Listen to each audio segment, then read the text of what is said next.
Alright, welcome back to another stream. We're in Microsoft Flight Simulator 2020 once again. You've probably seen from the title, just doing some ready chilled flying in FSEconomy. We're in the 208 Grand Caravan, and if you haven't noticed, got a little bit fancy, got my whole green screen set up. So it's a little bit cleaner on the side there. You don't have to look at my messy room all the time, which is good for all of us because you don't have to deal with that, and I don't have to try and clean it up before we start streaming. So I can just put up the green screen and we're good to go. So last week was pretty insane. Didn't do any streaming last week, and last night I was just completely exhausted after the long week. So yeah, I'm back after quite a few days of going live. And we're just taking it easy, nothing crazy planned. We're just going to do a few short hops in the caravan, carrying a few charter passengers for FSEconomy. As you can see, I found this really cool United Nations livery for the caravan, so we're going to be flying that. I don't know why, I've always just thought United Nations liveries for aircraft just look really, really cool. I know that probably doesn't make any sense because 99% of United Nations liveries are just white. But I don't know, I just like the whole UN thing. It looks really cool. So that's what we're flying today. And our first leg that we're going to do is taking us from, we're in South Africa, we're in Gauteng. We're just going to go from Standerton up to the small airfield of Sappi, which is Zulu 27 Golf. It's an airport that I fly in and out of quite often. So if you've watched any of my previous videos or any of my previous streams, you would have seen us operating in and out of there a few times. That's where we're going for the first leg today, and then we're going to pick up a bunch of people there, go on to two other little airports, and possibly back again to Sappi, just depending on how long it takes us and whether or not we feel like it. K-Sizzle in the chat. Hey K-Sizzle, hope you are doing great. Thanks for tuning in as always. Much appreciated. Okay, so I said I was going to take this ready chilled, but I do have a checklist, so we're not skipping out on the realism in that sense, but let's jump into our caravan and start going through some stuff. Now this checklist I have to kind of go through because it kind of I didn't check it that well before I printed it out. It kind of has all the different scenarios put together. So like, for example, the engine start, it's got a bunch of different types of engine starts. So there's one for battery, there's one for if you're on ground power. So I kind of have to skip through and find what's relevant to us at the moment. But anyway, so before we do any of that, pre-flight inspection is complete, all doors are locked, cargo secure, passenger brief. Everyone on board, please keep your seatbelts on, don't move around, don't murder each other, be nice, and don't sneeze. Cool, passenger brief complete. Cabin doors are locked, and parking brake is set. Control locks removed, seats adjusted, and seatbelts secured. So let's go on to setting everything up. So this is where I kind of have to figure out where we go to next in the checklist. Okay, so I think we carry on over here. I know what I'm doing, relax. Alright, so let's go down here and we will go battery switch on would be a good start.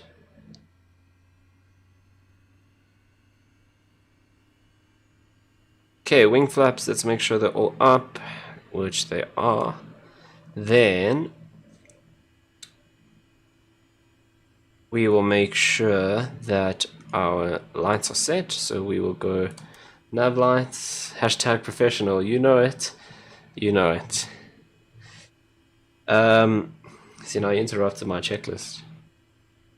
Okay, batteries on, flaps are up, seatbelt signs we will turn on, and no smoking.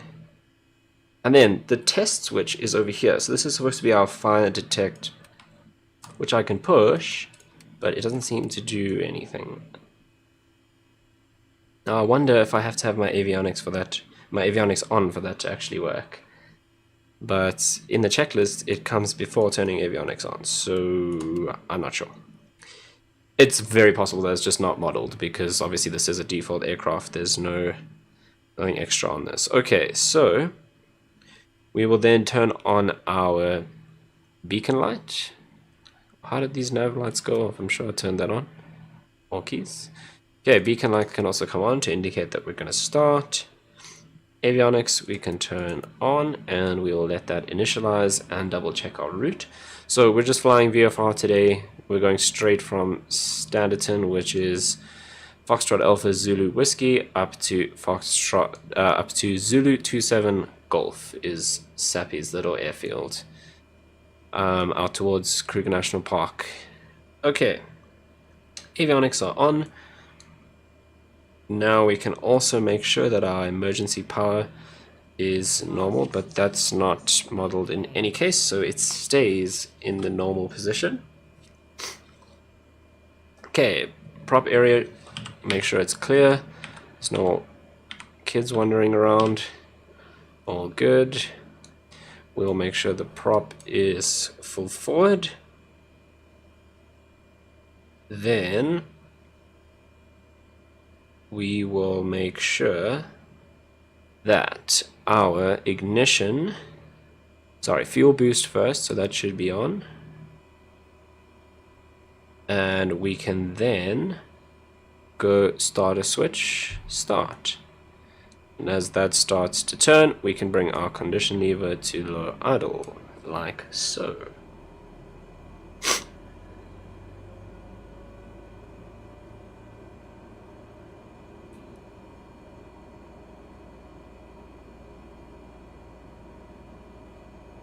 Right, we can then turn our starter switch to off. Oh, balls up. Okay, I missed a step. Which, funny enough, it's not on the checklist. But I just realized what I did wrong. Huh. Okay, I have to add that in. Or did I just miss something? No. It's not on here. That's awkward. So what I missed was the fuel cutoff. That's why we didn't start. So let's switch the fuel cutoff in.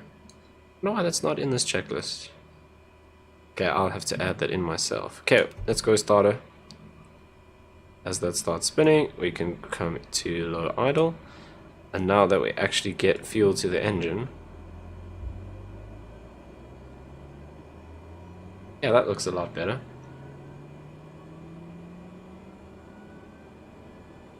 Plane parts look intact and pilot is in the cockpit. So far, so good. You know, besides that and being a weatherman, I'm never gonna live that down, am I? But yeah, I still don't know how I fell out of the plane that one time, and I've never managed to do it again. But we'll just ignore that and carry on with our start sequence. So now that our engine is actually running, starter switch comes back to normal. That's all good. Avionics is on, nav lights are on, cabin heating and ventilation not too stressed about in the sim. Okay, so now this is a different start sequence which we can ignore.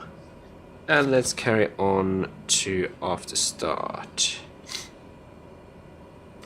Okay, which that is all part of the external power startup sequence.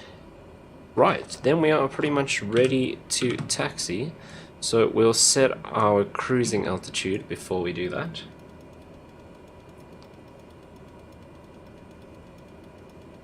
Scrolling simulator, and we're just going to go up to 9,500 because we're flying to the east and we're flying VFR.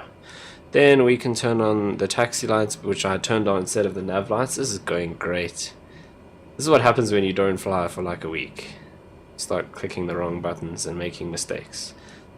Okay, so we'll check that everything is clear. That all looks good. Let's go flaps 1 for takeoff. And let's get out of here. So this is what I enjoy doing in FSEconomy, is flying these kind of little charter routes. in and out of the middle of nowhere. Okay, so just also, sorry, I was just checking the brakes there to see that the brakes would hold us. So the brakes are all good. So like Standerton, this is a tiny little dirt airstrip just to the southeast of Johannesburg. And you can see there's really not much here. But this is really interesting. So in FSEconomy, you do these kind of little charter flights. And we end up at these really interesting places. Okay, so before we take off here, I should probably line up at the runway properly. Let's go condition lever, full forward. We'll turn on the landing lights and strobe lights. And the inertial separator is out because we're taking off from a dirt runway. And let's push the power up, keeping an eye on our ITT and our torque. Make sure that we don't exceed those limits.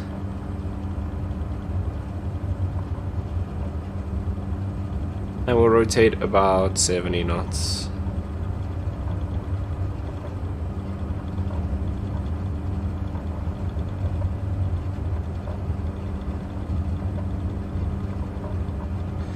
So there's 70.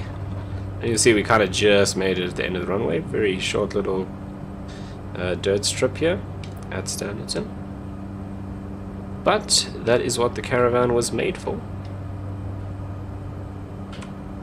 Okay, let's go flaps up, and we'll turn out to the right here to follow our GPS course out to Sappifield.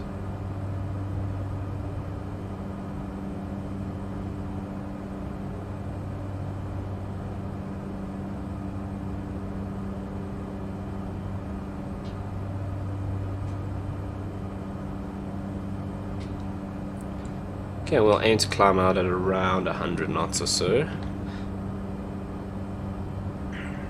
Skies look clear so far. There's your weather report for K-Sizzle. Clear skies, pretty... What's the temperature? In reality, outside air temperature 28 degrees, so quite hot out here in Standerton. Up in Joburg IRL right now, it's cool-ish. What does my thermometer say? 24. Okay, so not that cool. It's my trusty co-pilot doing the air traffic control things for me.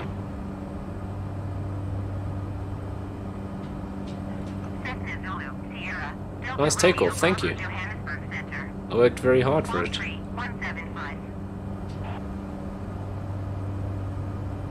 Okay, what I am going to do is go flight director on and nav and flight level change, just so we have a flight director. Ooh, a little bit bumpy there.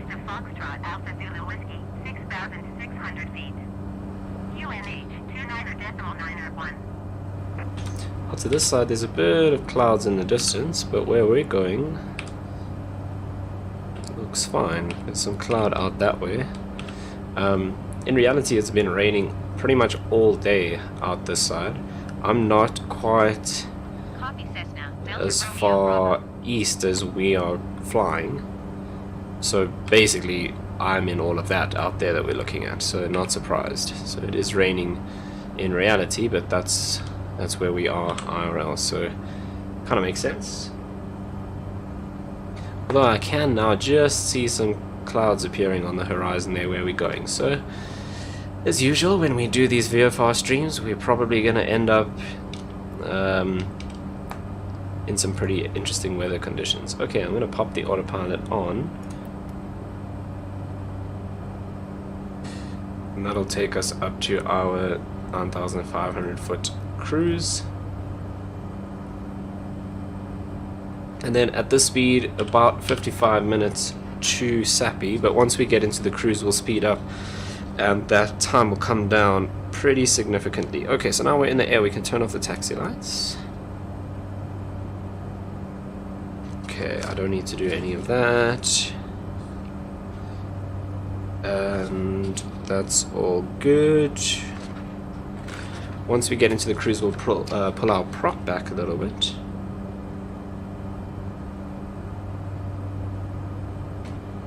Okay, let me just check that our co-pilot, Susie or whatever her name is, did she set our transponder? Yes, she did. Perfect. Okay, that's all done. And so is that. So basically I'm just going through the checklist because it's got normal takeoff, short field takeoff, all sorts of different procedures. Okay, so we're now in the climb. So we want to double check that our pitot heat is on and stall heat should be on as well. Prop heat, oh actually no, I don't need to put any of those on. So outside air temperature below 41 Fahrenheit, so that is about 5-6 degrees Celsius. So we're definitely fine. We're not going to get any icing at 21 degrees. So we can leave those off. Oh, and now the inertial separator we can turn off, which doesn't actually seem to do anything in the default aircraft. But kind of out of procedure, I just do it anyway. Okay, airspeed in the climb between 110 and 120. We're already leveling off at cruise, so we're picking up speed. So let's move on to our cruise checklist. Wow, checklist. Hashtag English. Right, so we'll set our power. So I'm actually going to push the power quite high because I want to get there quickly. So our time has come down from 55 to about 38 minutes. And our speed is still gradually increasing, so that's good. But we do want to bring the prop RPM. So it says between 1600 and 1900. So 1900 is the limit. So I'm going to bring it back ever so slightly to about 1800.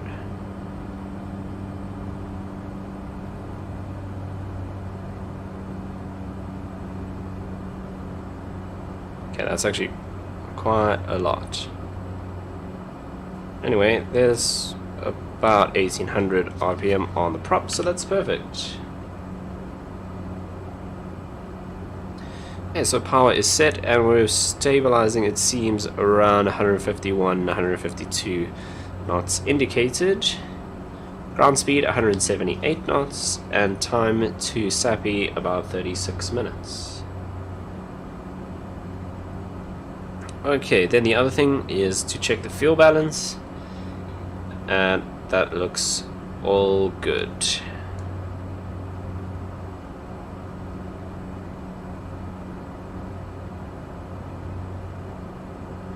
Yeah, we can actually turn our fuel boost back to normal now. That's not required. And there we go, flying over kind of southeast Johannesburg. So if we look at our map here, Johannesburg is actually up there in that little area. So if I zoom in, there you can see JST, that's the Johannesburg VOR, and JSV are the two. So yeah, we're kind of out to the southeast of Gauteng.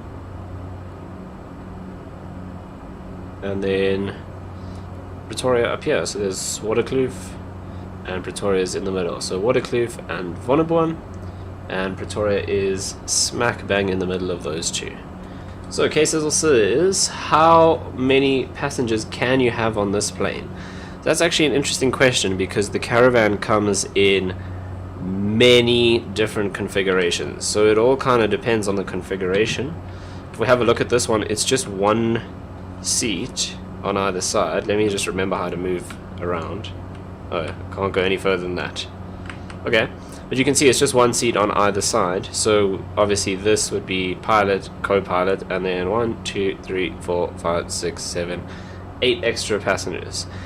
Some of the configs you can have this single seat which is slightly smaller. So this is like a more kind of luxurious layout. So obviously UN, we're flying in style apparently, but you can have slightly smaller single seat on this side, and then on this side you have almost like a little couch type thing which seats 2 people.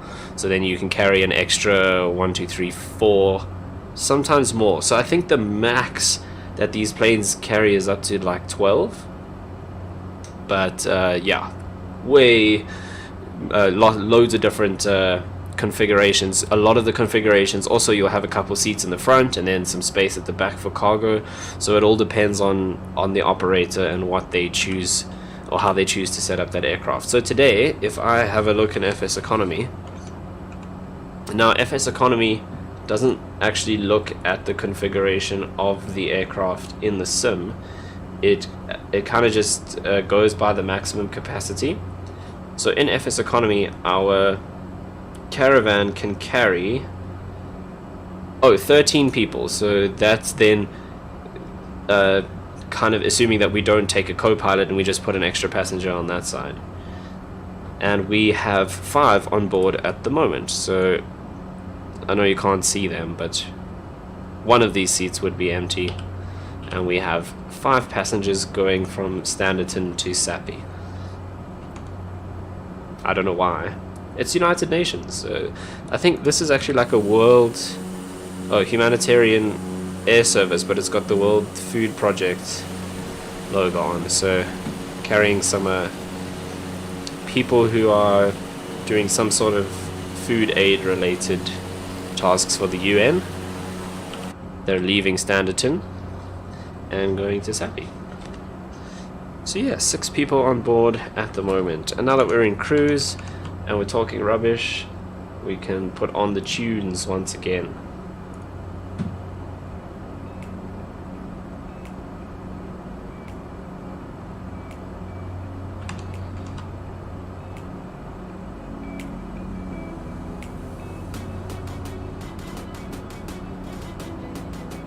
But yeah, good question. As with all aircraft, it's fully dependent on the configuration of the aircraft and how the operator chooses to set that up.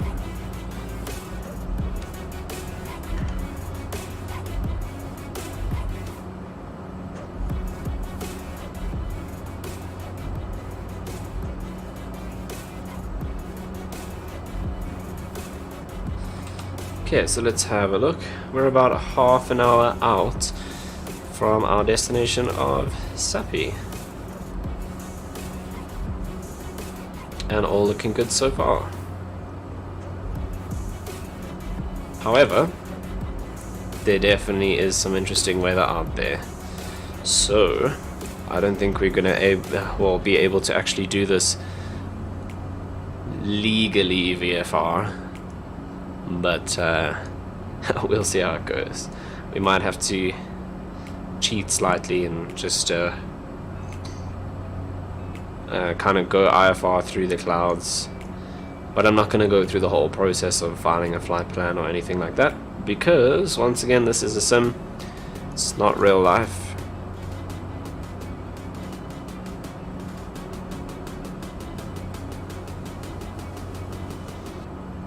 I can't remember. This is obviously a huge dam over here, and I have gone completely blank on the name of it, and it's going to annoy me, so I'm going to look this up. I think it might actually be the Val. Is it the Val? I should know this. Yes, it is the Val. But I actually want to know what this little one is that we're flying kind of to the north of, because that is right next to the city of Standerton. So Standerton, the actual little town, is kind of over here. So what dam is this? Groot Dry. Okay, I did not know that. Interesting shape though, the Val Dam, kind of long and squiggly, and the Groot Dry as well. Groot Dry, that's Afrikaans for big turn.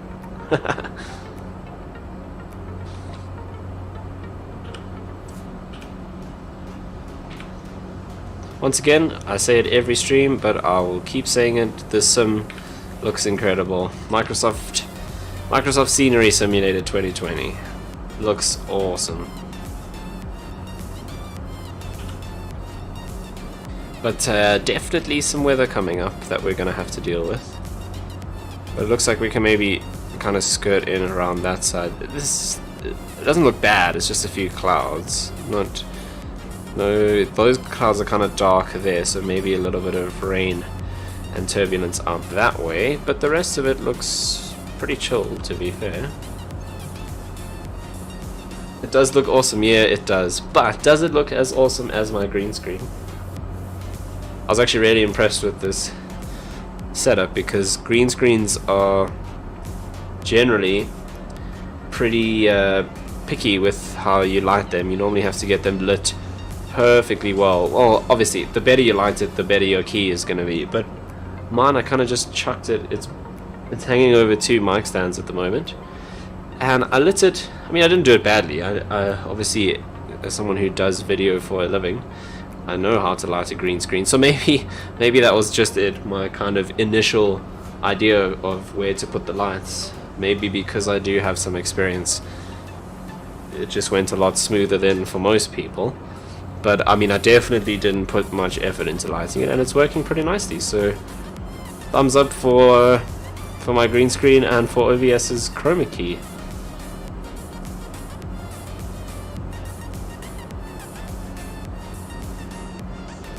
I did freak out my mom earlier though by showing her the green screen and then wearing a green shirt. That was pretty funny.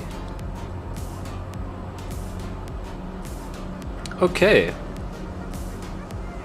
So the next thing I'm gonna do is, K-Sizzle says, I like your green screen more.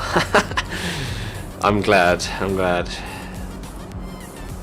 It's just because you don't have to see my messy room. Now you can just look at the cool scenery in Flight Sim. You don't have to look at the empty plates and bottles and crap behind me. And I don't have to put any effort to try to clean it up now. I can just leave it. So I'm happy. I'm loving the green screen. Okay, the next thing I'm going to do is, I've actually got a little formula that we can use. So we're going to do some maths. I've got a little formula that we can use to work out exactly how far away from our destination we need. Well, I say exactly, but it is a kind of rough calculation. It's not perfect, but it'll give us a very, very good idea of when to start our descent. It'll tell us exactly how far away to start our descent from our destination, which is very useful, and it's a very simple formula which I have absolutely no idea where I found. I can't remember where I found it, if it was in a video or on the forum somewhere, but this is actually written on the back of a checklist for an aircraft that I'm going to be featuring on the stream soon. And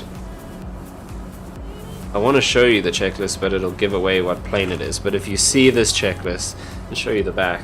I don't know if you're going to see anything because of the bright lights. It's probably going to be blown out, but it is dirty and wrinkled because I have had this checklist for 10 years. This is the exact same piece of paper from 10 years ago. It's got all sorts of different foods and drinks spilt on it. It's been moved around different houses. It's crumpled up. It's been lost. It's been found. Because this is the checklist for the very, very first aircraft that I ever bought. So the first pay-away aircraft that I bought for Flight Sim X or Flight Sim 10, which was released in 2006. I bought this aircraft in 2010, and I'm going to feature it on the channel sometime. Actually, funny story, I started recording that video of getting back into this aircraft, and then I was in the cruise just about to descend and the power went off, so that was great. But I'll finish that video off. I'm going to feature it on the channel because it is still one of my favorite aircraft to fly. Actually, a couple of weeks ago, that's what made me do this. So I haven't flown this aircraft for several years. And then on one of the streams a few weeks ago, I think it was K-Sizzle actually asked, what's my favorite plane to fly? And I think I said something like, probably chose the A319 or something like that. But then after the stream, I actually thought about it long and hard, and I was like, you know what, this was the first one I ever got, and it's still one of my favorite to fly. So keep an eye out for that video. If you have any ideas what the aircraft is, you can guess in the comments, but I'm pretty sure you're not going to get it right, to be fair. You'd have to think back to what was released long ago, and actually it had been out for a few years when I bought it, so that's not going to help you too much in any case, but that's going to be coming up soon. So written on the back here, this is obviously back when I was first getting into flying. Like I said, first payware aircraft I bought, and I have a little formula that I'm going to use to work out when to descend. So our formula is cruise altitude minus final approach fix altitude. So we're not flying an IFR approach into, or we're not flying an actual approach into this aircraft, we're just going to be going straight in. So we need to find out the elevation of the aircraft. Of the airport. You know, sometimes my brain is just way ahead of what I'm talking about, and I'm thinking about other things. So altitude of SAPI is that 3.8 or 3.0? It's a 0, okay. So 3,050 feet, so let's round that up to 3,100. So the other thing I always tell people who want to get into flight sim, just like if you are flying for real, you need a pen and a notepad for times such as this. Okay, so our cruise altitude is 9,500, and we're going to minus our final approach altitude, which is going to be, so if we're rounding 3,050 up to 3,100, in a turbine aircraft like this, our circuit height is going to be 1,500 above the aerodrome. So if the aerodrome is 3,100, we add 1,500, which gives us 4,600. Is that right? My maths is heavy bad. So what did I say? 3,100 plus 1,500. Yeah, that's 4,600. So 4,600 is our final approach altitude. So we're going to go 9,500 minus 4,600 gives us the amount of altitude we have to lose. So our descent in feet, and I'm not even going to risk that maths, which I probably should be able to do, but it's 9 o'clock on a Sunday night and I can't be bothered. So 9,500 minus, what did I say? 4,600 gives us 4,900 feet that we need to lose. Right, then we divide that by 100, which gives us a kind of flight level number. So that would be 49. So our kind of flight level that we have to descend is flight level 49. Then we divide the flight level by 3, because it's a 3-degree glide path, and that gives us how far away we need to descend. So 49, if I could just write, I'm glad you can't see my notepad because it's bad. Okay, 49 divided by 3 is 16.3, so we'll make it 16.35, just rounding it up a little bit to give us some leeway. So at 16.3 nautical miles we need to start our descent, and we need to descend at a 3-degree glide path. So to work that out, we take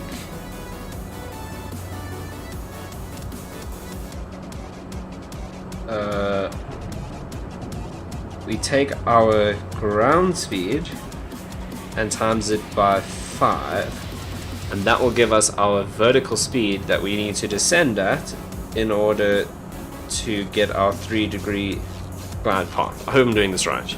I haven't done this calculation for many years since I was flying the secret aircraft. So what is our ground speed? Okay, so our ground speed is 178. So because our ground speed, or because we're probably going to slow down a bit as we descend, I'm going to round that down and make it 170. So 170 times 5 is 850. So we're going to descend. We're going to start our descent at 16.35 nautical miles, and we will descend at 850 feet per minute. And then we should end up level just before the airport. What I'm actually going to do, because now that I think about it, this formula is designed to get you at a specific altitude at the final approach fix, which is obviously not the airport itself, but we're doing this calculation based on the actual airport. So I want to kind of be at that approach altitude, let's say 3 miles before the airport. That might be a bit far, but I'm going to do 3 miles to be safe. So I'm going to add 3 miles onto our 16.35. So 19.35 miles, we start our descent, and we descend at 850 feet per minute. Does that sound good to everyone? Good chat.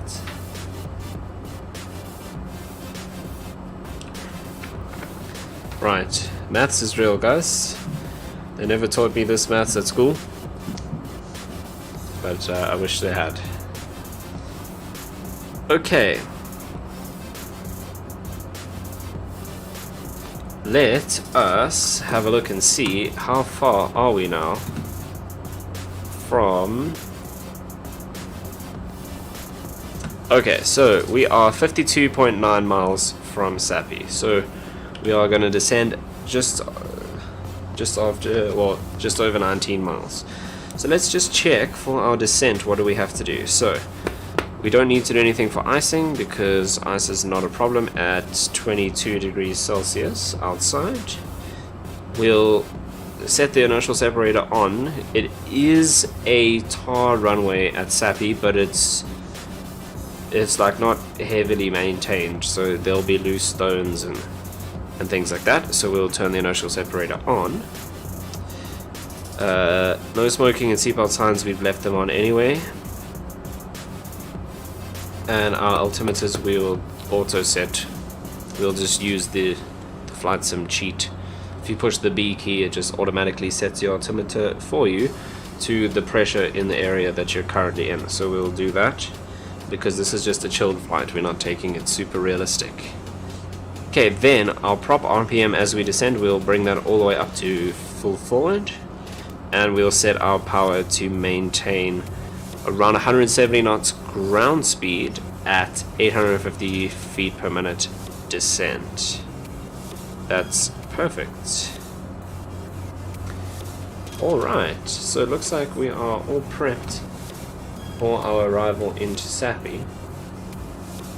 Now, one thing I do know is if we come and have a look at Sappi field over here. So let's get our little clunky map thing that we can move around.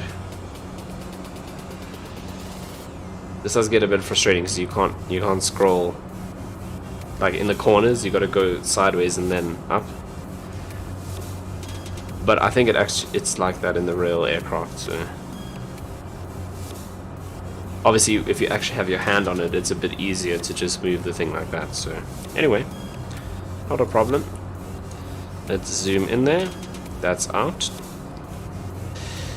There we go. And scroll up a little bit. So the Sappi Airport runway follows the river like this, and the terminal is at this side of the runway. So I'm not 100% sure what the wind is doing, but I think I'm just going to do a straight in approach like that, just so that it's less time. We don't have to come in and fly a circuit. We can go straight in, and also we taxi down to the end of the runway, and that's where the apron is. That's going to make our lives a lot easier. Because I don't think I can actually check the weather there in any case. Let's see if I can try, because I don't think there's a weather station there. It's a very small little airport.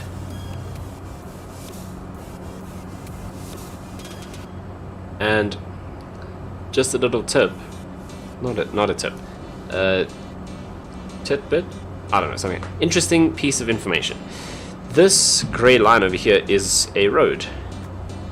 And that's not what I meant to do. Stop moving. Okay, there we go.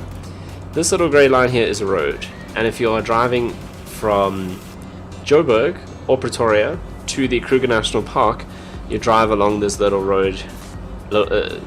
Yeah, it is a kind of little road, 2-lane road, and you actually drive past this little airport here. So if you've ever visited the Kruger Park and you've driven from Joburg or from Pretoria, or if you're about to do that, when you're driving along this road, you kind of go down into the valley, and there's loads of citrus plantations on this side, on the left of the road. So if you're going towards Kruger, you're obviously going that way. So on your left hand side is all the citrus plantations. You'll see that little airport on the side there along the river. So that's quite interesting. And that's how I actually first discovered this, was on one of my trips to Kruger. I saw this airport here, and so I was interested, and I went to look and see if I could find it, and in old Flight Sim it wasn't there. In X-Plane it is there, and in Microsoft Flight Simulator it's there in a lot more detail. So that's really, really cool. And that's why I like flying in and out here, because it's an airport that I've, you know, actually seen and been past a few times in real life. And it's called Sappi. It belongs to Sappi. Sappi? Why can't I speak? Am I dumb?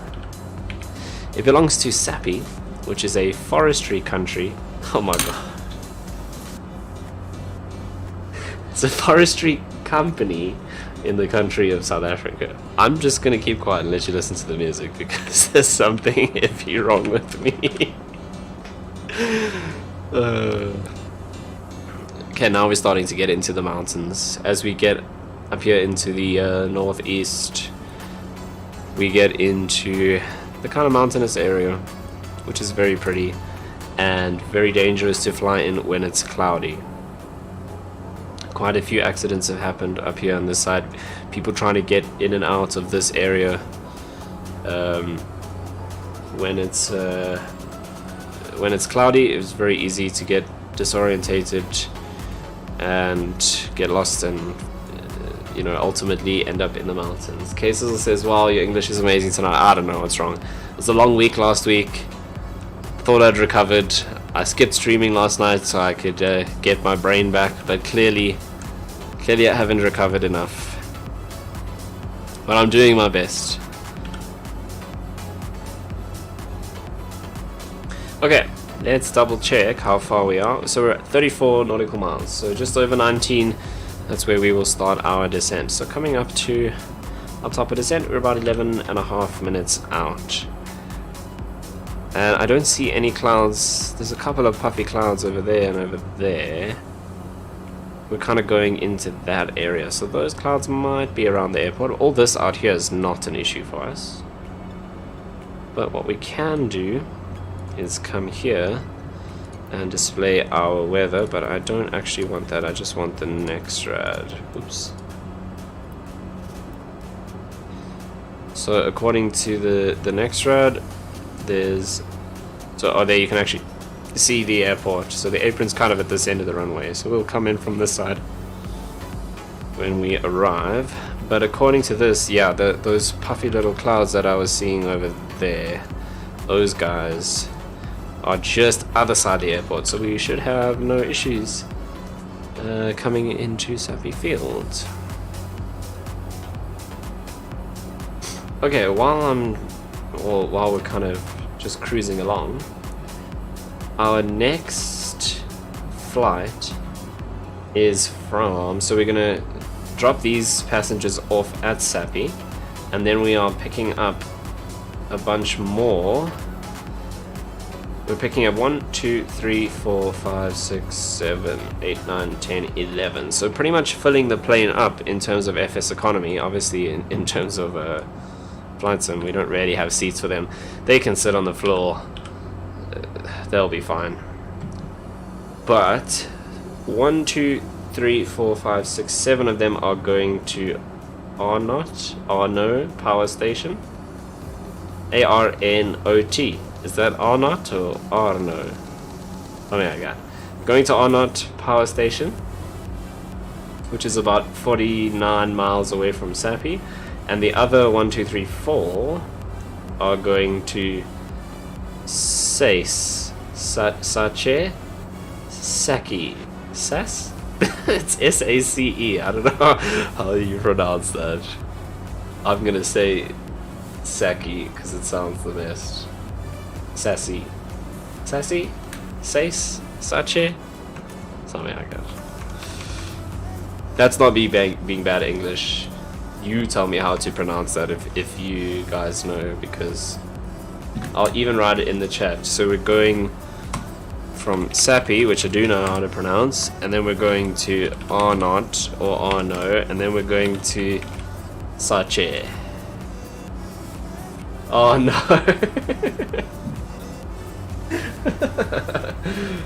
I spelled Arno wrong. Oh my word. I wrote errands. Yo guys, this has been a long week, eh? And the weekend is almost over.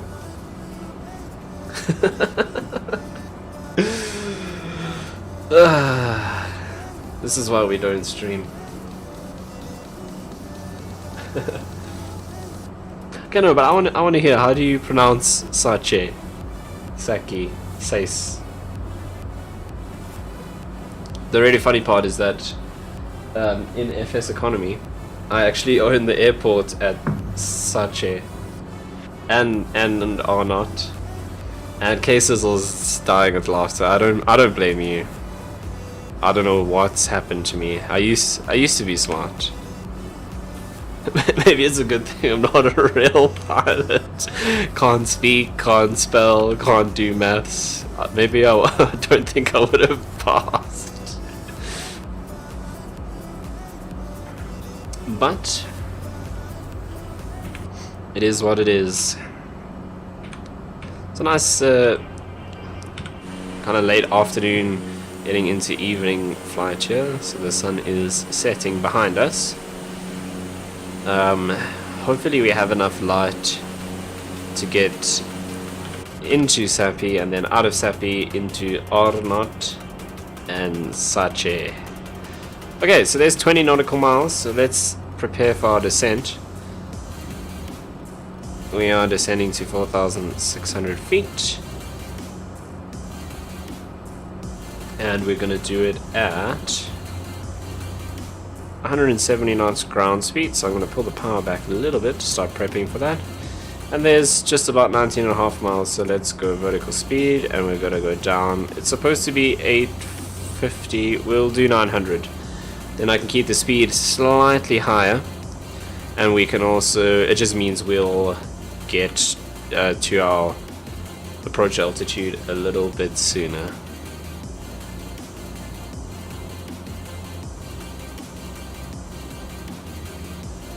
So you guys know, I did pass high school, although it may not seem like it.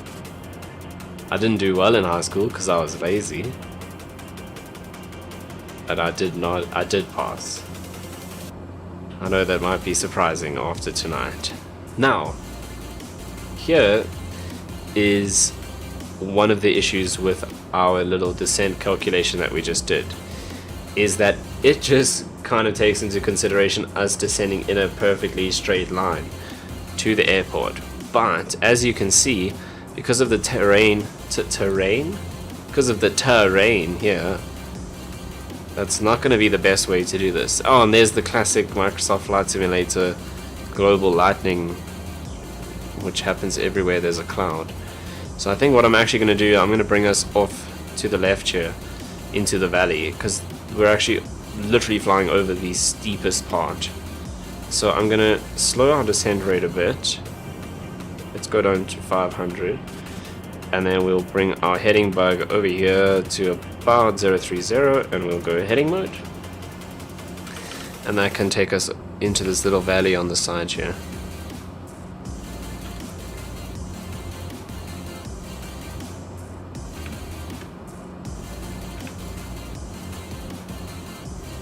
And I'll show you the road now that you drive along to Kruger.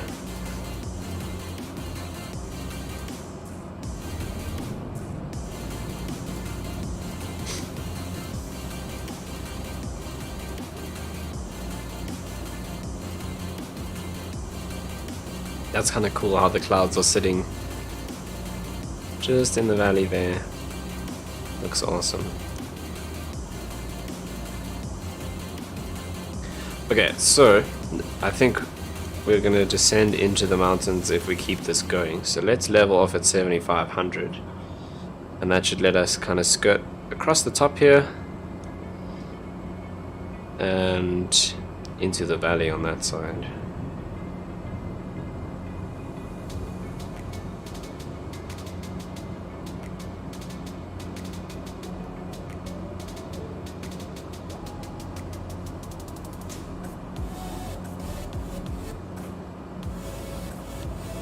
See a lot of forestry that goes on up here in the mountains,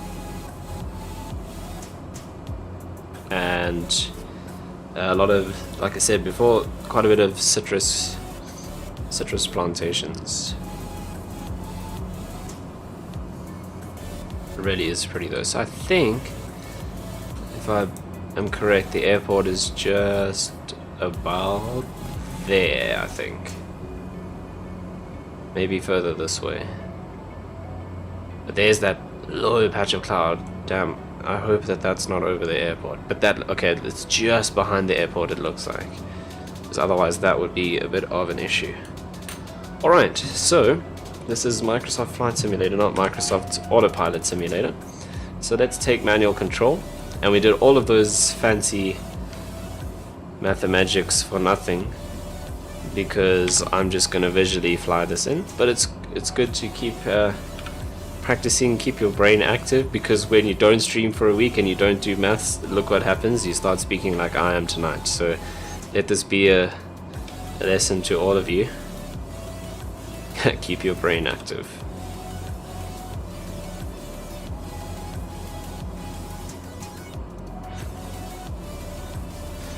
And according to the Nextra, that patch of dense cloud is literally just behind the airport. So we can only hope that that's perfectly accurate, because if that's over the runway, it's gonna be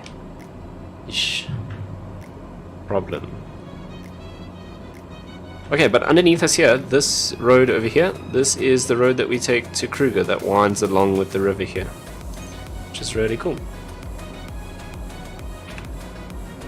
And surprise, surprise, I'm going to be going there in a week's time. So yeah, for the next 2 weeks, I'm going to be pretty quiet because I am taking a holiday, and for one of those weeks, I am going to be in the Kruger Park, which I am super keen for. There's one of the citrus plantations. You can see oranges or lemons or something like that, all down there.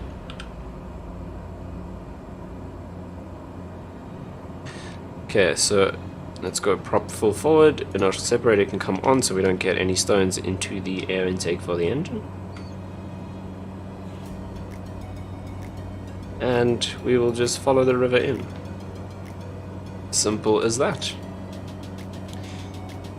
I don't see the runway yet though, which is a little bit worrying. Okay, I think it could be that right there, which means we are fine in terms of visibility. Let's bring the throttle all the way back and slow ourselves down so we can get dirty.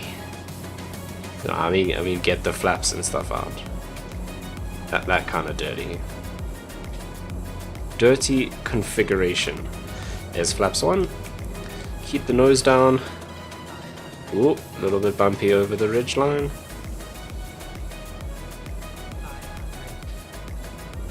Let's adjust the trim for the flaps, and we'll go flaps full. Keep the nose down.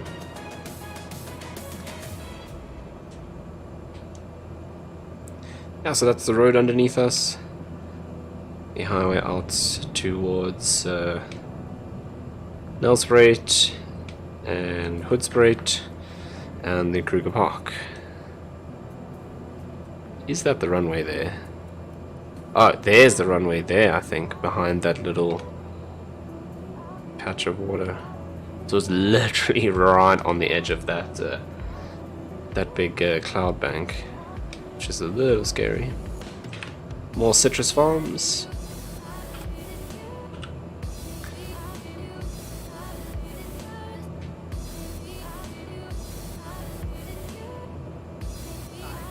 More citrus farms. Those are small trees.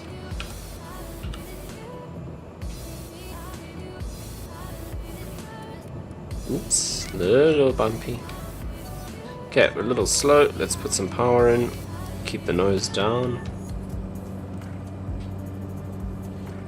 Right, so I can't speak or spell or do maths, but can I land the Grand Caravan? That is the question. That is the question.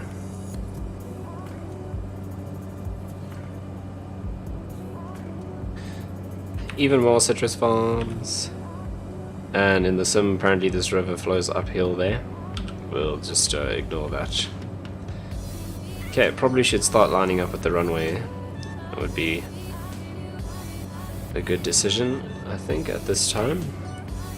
I did leave the music on, but it's just a chilled flight, so no worries. That's not physically possible. But hey. Zulu 27 Golf traffic Cessna Zulu Sierra Delta Romeo Bravo 2 miles west 3,007. Look at that though, that cloud is literally, it's actually touching the end of the runway. That's crazy. If that had been any closer, we would have struggled. Did you not know rivers flow upwards? Yeah, so I might have not done well with maths in school, but I don't think you did geography. I did geography. And I distinctly remember Mr. H saying that rivers do not flow uphill.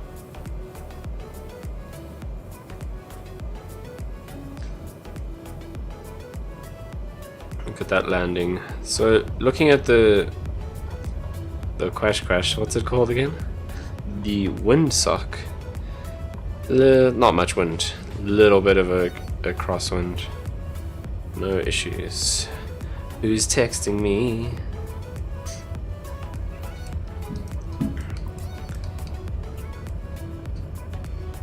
And there's mosquitoes as usual. Every time I stream, they come out in their thousands. Once again, the magical global lightning in Flight Sim. Okay. Oh, that bus just, he got a bit worried and disappeared. So I can actually now park here where the bus was. That's perfect, because I was going to go around the bus. Look at that sunset, that's awesome. Whoa, Mr. Fuel Truck. Crazy, man. Please stay calm. Stay calm. Okay, let's turn the taxi lights on, the landing lights off, and the strobe lights off. And he's telling me to go more this way, and now he's saying go more that way. So, there we go. Okay, straight in. Well done on the landing, thank you. I thought it was pretty good. So when he kind of crosses his hands above his head like that, well, not his hands, his little stickies, that means you must stop. So parking brake set, and that will end our FSEconomy flight automatically. We will go, probably look at the checklist would be the best. Okay, so let's bring the flaps up. Parking brake is set. Ventilation and all of that is not modeled. Power lever to idle. ITT stabilized. So is our temperature moving around? No, it is stable at 650. Prop RPM feather set. Condition lever cut off. Done. Fuel boost switch to off. Set. Avionics can come off. And it's going to want to end our flight, but we're just going to say continue. Yo, this song is hectic. So, do you know how to drive? Yeah, the kind of AI fuel trucks and buses and stuff are quite aggressive. In this game, like someone else I know. Okay, oxygen supply, that's not modeled. Fuel tank selectors, left and right to off. And the sun is setting nicely. I wonder if we're going to run out of light into Saki, whatever it's called. Okay, and then we can just come here and turn the lights off. But we'll leave the lights and the battery on. Actually, I don't know why I turned off the avionics, because we're starting up soon again in any case. So let me actually just reset that. I just followed the checklist, but I just remembered we're actually just carrying on. So we'll kick these passengers out. Tell them to go away. And then we shall load up the next set of passengers. Okay, so let me jump into FSEconomy and make sure we're loading up the right people. I hope they fix this whole lightning thing soon, because this is really annoying. Like, there's no storm here, it's just wherever there's clouds in Flight Sim you get lightning. Because they messed around with lightning and they try to make it better, and then the way it looks in the sim they made better, but it's just everywhere now. Like, I mean, that is so hectic. It looks great, but it's not storming yet. So please calm down on the lightning. Cool. So, oh, actually I selected the passengers, but I didn't tell them to get on board. Okay, so you should see the plane wobble a little bit as the fatties enter the aircraft. We are definitely running out of light quick, so let's get going. Okay, what I'm going to do is I'm going to get Frederick over here. Check, I even have masks for my people in Flight Sim. Actually, if I go outside the plane, you can see that we are wearing masks as well. Safety is real, guys. Okay, I'm actually going to turn on the lights inside the plane, which are apparently all on already. Turn those on because it's starting to get dark. Now getting into R0, R0, and Sache, it's going to be interesting in the dark. So let's not waste any more time. So we'll go prop full forward. Fuel cutoff is in. We will go fuel boost on, starter on. Condition lever low idle. I did reset the fuel, yeah I did, the fuel selectors. And we'll wait for the engine to stabilize.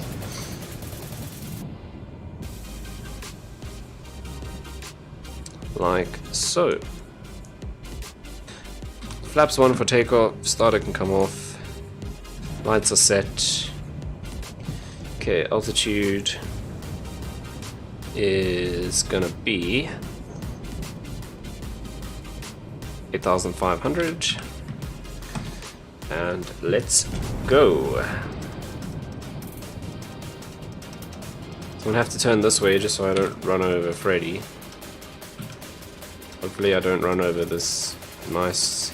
That is a cool looking metallic red DL3, wow.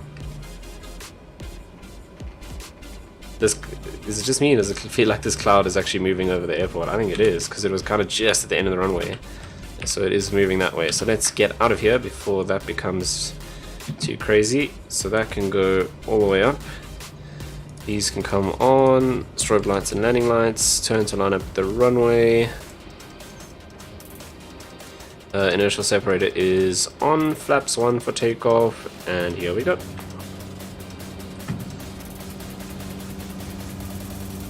Go away, mouse.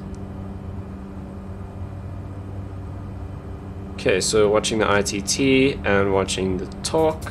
So there's power set for takeoff. Now, I haven't actually programmed the GPS yet, but we'll do that as we're cruising along, because I know that R0 is sort of that way. So we're looking for about 70 knots again on the rotation. We'll make it 75. We've got a few more fatties in the back this flight. I'm also going to run out of runway, but there's 75, so we'll rotate. And powering out of Sappy. So ITT a little bit hot there. Let's bring that back down. A little bit of a wing drop there on the right. Set the trim.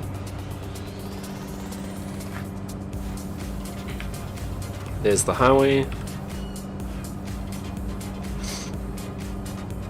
There's the lightning. Oh, this game looks so good. The lighting though is really, really cool, and the reflections. Look at the river in front of us. It looks awesome. Okay, let's bring the nose down a bit, pick up some speed, and at 80 knots we can go flaps up. And I'm just going to kind of follow the river along here. Ooh, a little bit of a sink there.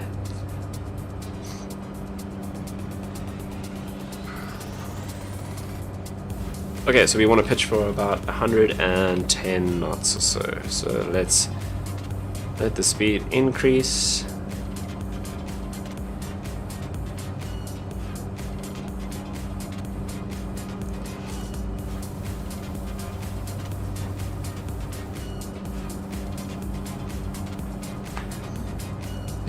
Okay, so I'll go. Let's set our heading 280. So heading hold is on. We'll go flight level change at 100 and let's do 115. We'll go autopilot on. While that's happening, let's set up our route. So we'll just go direct to, we're going to Arno first, Arnott, whatever it's called, Foxtrot, Alpha, and then Alpha, oops, Alpha Papa is Arno, Arnott. Okay, Arnott Power Station, fantastic. Select and activate that. So I know it's off that way. I just want to get past these mountains, get a bit of altitude, and then we'll kind of turn out that way to the left a little bit and follow our route to the power station.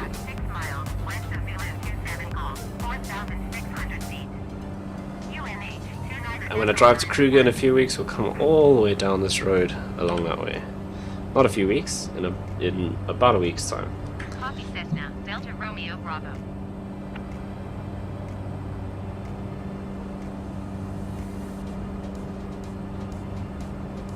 Okay, let's zoom out a bit here and see if there's any weather that's zooming in. I always do this backwards. Okay, yo, weather quite hectic out. There's Kruger and Mpumalanga Airport. There's Hoedspruit, so big band of weather out that way. We're going back this way, no issues.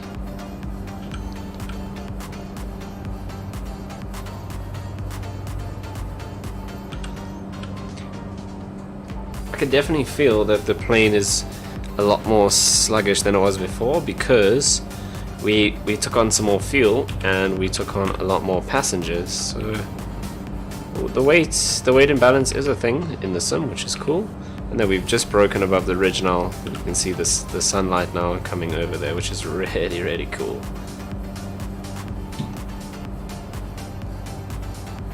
Okay, so at this speed of 115, so when we get up to cruise speed, we'll probably be around 155 to 160 knots. So at 115, it's expecting 18 minutes to the power station. So I think we should be able to get there in about 12 minutes or so, which means we should be fine in terms of light getting there. It's just the next leg after that is about another 20 miles or so. And I was intending to come back because what we're going to do is Sappi is kind of the hub of my little operation in FSEconomy. So there's passengers going from Sappi to the power station and to Sache, and there's passengers from both coming back to Sappi. So we're going to drop off a bunch of people at the power station, then pick up those passengers, carry on to the next step to Sace, drop off the people from Sappi, and then take everyone from the two back to Sappi. But with this light, I don't know if we'll make it all the way back, especially with that, you know, that little bit of weather that's closing in on the airport there. If that's moving in this way, that's going to pose a huge problem, because it was definitely moving like that and starting to cover the airport. Okay, let's go into nav mode, and we can turn out here now that we've passed this mountain.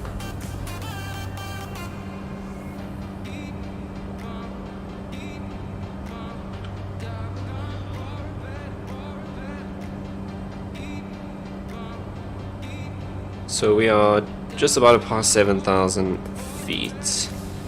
So we should be reaching our cruise altitude soon. What I'm actually going to do is leave the prop RPM all the way up at 1900. So we can just cruise along as fast as possible and see if we can beat the sunset. But that does look really awesome.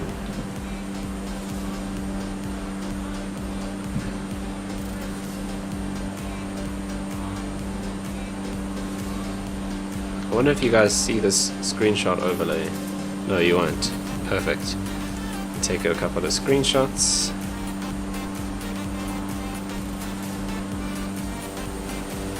And then with the kind of evening light on the plane, that looks awesome. Just move the mouse out the way.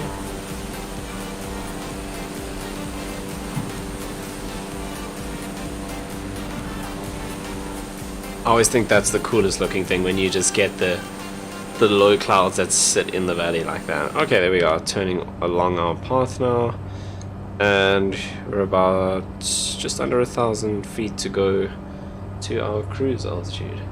K-Sizzle says, I can't wait to get flight sim. Yeah, that's gonna be awesome. And then once we sort that out, then we can, you know, do some group flights, kind of like we do on the 404. I actually spoke to the guys the other day, so we'll get them to do some group flying again, and we'll stream it on this channel as well, which will be awesome. So obviously the next 2 weeks we won't be able to, but I'm looking at the week after that, doing the next leg of the coastal tour, so that'll be awesome. But yeah, one day when you can run flight sim, then we'll definitely have you as a part of the stream. What I'm super excited for is they are developing some software. I can't remember who it was. I think it might already be out, but it wasn't working like fantastically. So once it's at a stable position, but there's some software where you can both fly the same plane. So obviously one of you can be the pilot and the other can be the co-pilot, and you can both interact with the systems in the aircraft, and you can kind of fly as a team like that. That's going to be so cool when that works really well. So I'm really excited for that. I did see that some people were using it already, so it is out there. It was a little bit, it wasn't a very straightforward setup. You had to go into all sorts of network settings and do all sorts of crazy stuff that it's not difficult to do. It's just a bit of a mission that I'm not so keen to go through. But when that's cool, then we can get you in as the co-pilot, and we can fly the same plane together, and you know, go through checklists and stuff like that. And that helps a lot, because one thing you do find when you're flying flight sim like this, in reality, if we were flying this flight, we probably wouldn't turn on the autopilot. We would just hand fly all along. But I can't do that because I need to let go of the controls to come in here and set things up and check and do calculations. But if I can actually put the inertial separator in, you know, if I have a co-pilot, then, you know, I can say to you, or if I'm flying, I can say to you, okay, can you set the altitude to 8,500, and then you can come and actually scroll the wheel and stuff while I'm controlling the aircraft. Or the other way around, I can say to you, okay, you take control of the joystick, fly the plane, I'll set up the stuff on the autopilot that I need set up. And that's how you would do it in real life. But because it's just us, or because it's at the moment it's just one person flying, you kind of have to switch on the autopilot when you want to change things around, just so that you don't so you have those hands free. And obviously in the airliners, they have to fly with multiple crew members for that exact reason. So, you know, when you're taking off in your 737 or in the Airbus, you know, you'd say to your co-pilot, it's the co-pilot who configures the aircraft. So the pilot flying keeps the hands on the controls, and then you say to your co-pilot, gear up, flaps up, and they set all those different systems. So that'll be really cool when we can get that whole multi-crew experience going in flight sim. I'm super keen for that.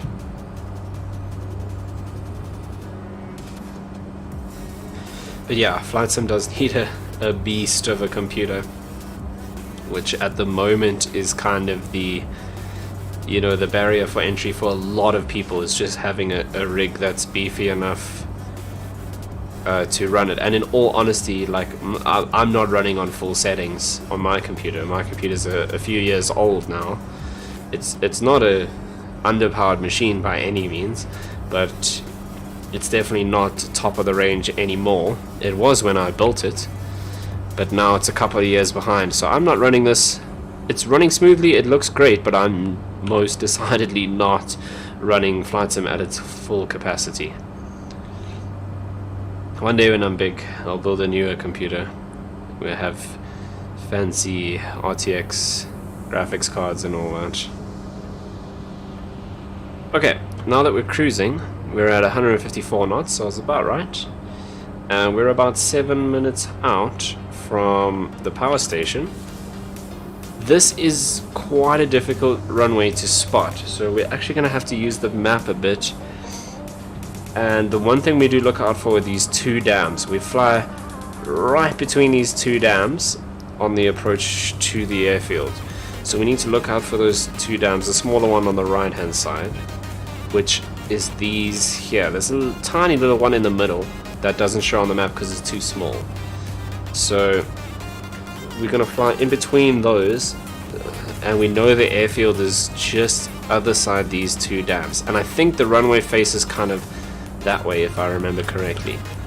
But what I'm going to do, because there's no weather here, I'm going to kind of fly up and we'll do a visual approach. So I just want to see the runway, but I know it kind of goes this way, so we'll come up to the runway, go out and around and come in like that. I think that's the plan. At least that's the plan for now, but we are definitely running out of light, so we might end up in such a little bit dark. This fuel boost can actually go back to normal. Probably should have done that a while ago. But yeah, this sim is just, it really is gorgeous. Again, I'm still not 100% convinced on the flight model. I think there's still a few issues that need working out.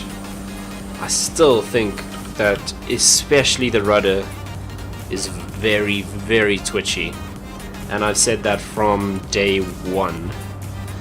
So not perfect yet. I think there's still, and I really noticed that when I went back to X-Plane. So since Flight Sim came out, I kind of exclusively flew this for maybe 4 or 5 months, and after about 5 months I went back to, might have actually been longer, might have actually been 6 months, went back to X-Plane, and immediately I noticed that X-Plane's I don't know if it's the flight model or just the controls, and I thought maybe, okay, maybe my joystick is giving up, and I tried to play with the sensitivity settings in Flight Sim, but it just, as soon as I went back to X-Plane with the settings that I've had the whole time, the exact same joystick, it felt absolutely perfect, and I had all the control that I wanted in the sim.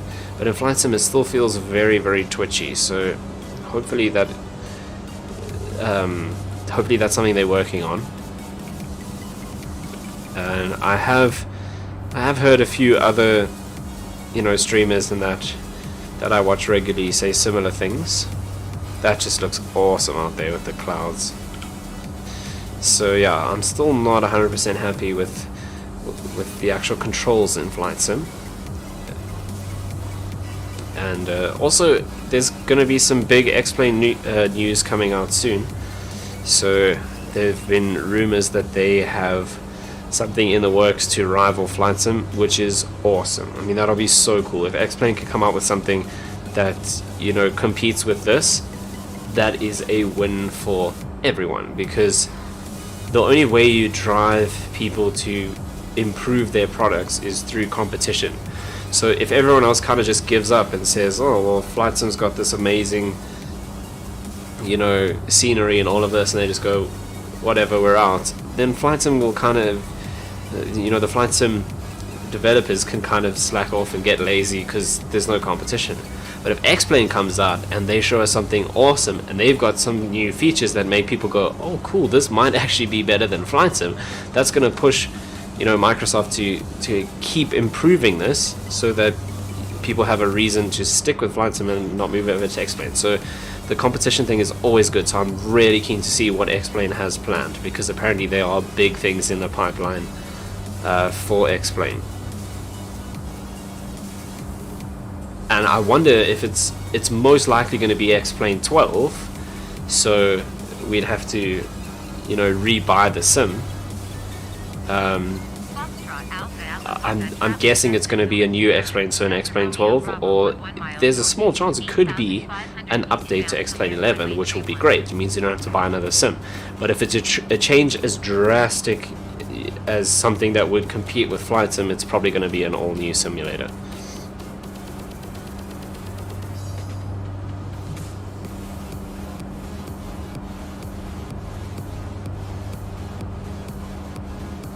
Okay, so somewhere just other side these dams here, we should see the airfield.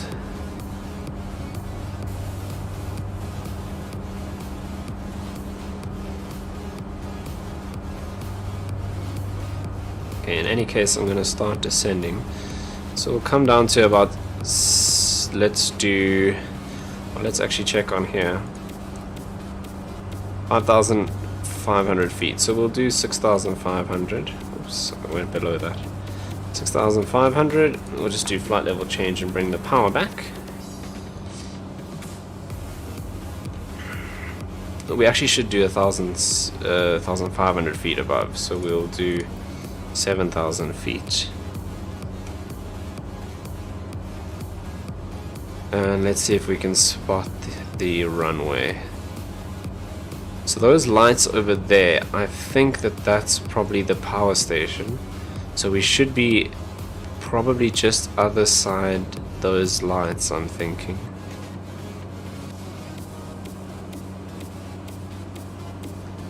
So if we look closely on the map there, we can see that there is a little dam literally right in front of the runway, which must be that one there. So it's got to be just there somewhere. And now that we're descending, the light's getting really bad. Okay, let's go inertial separator on for this. We'll turn the taxi lights on as well, just as we get onto the runway, to give us as much light as possible. Okay, there I see the runway. So there's the apron there, and the runway actually goes like that. So I'm actually going to come in from this side. So let's disconnect. We'll power right back. We're in the white arc already, so let's go flaps 1. I'm not sure if you guys will be able to see the runway like I was seeing it on YouTube, just because of the compression. But I have a good idea of where it is now. So we're kind of going to turn. If you're seeing that little white, whatever, it kind of looks like a salt pan, but it's to do with the mine, I think. There's a lot of mining activity that happens out of this side, or out this side of Gauteng. So we're kind of just going to turn in front of that and pretty much land next to that dam there. So I think I can just see where we're going.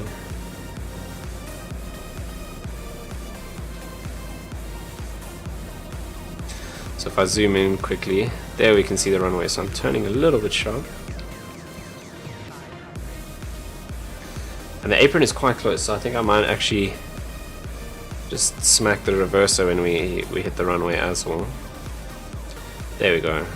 I don't think YouTube compression is going to let you see, but I can just make out the runway markings here. Alpha Papa traffic Cessna Zulu Sierra. Delta Romeo Bravo is on final runway tree 1 to land. There we go. Oh, a little bit of a bounce. Okay, we'll go reverse.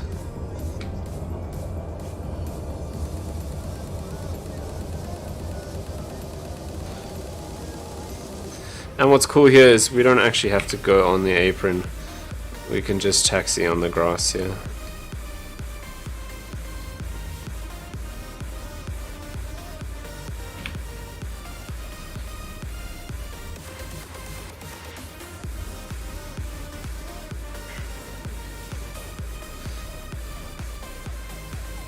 Okay, so we can turn the strobes off, and the landing lights can come off as well. And we'll go flaps up.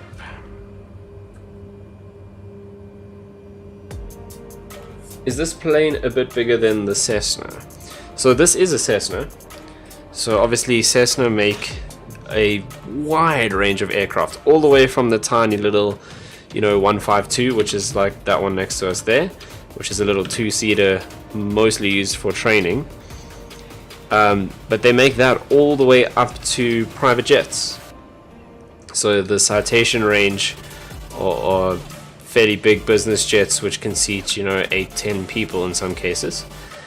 So this is the Cessna 208, and what a lot of people don't know is this aircraft is often referred to as the Caravan, but the Caravan is actually this little bubble at the bottom which allows you to put extra cargo in. So this is actually just a Cessna 208, but the Caravan part is the bit underneath, because you can put that on a different aircraft. You can put that on like a Beechcraft King Air and it becomes a Caravan. You can put it on like a Cessna 404 Titan and it's also a Caravan. That's actually just the pod.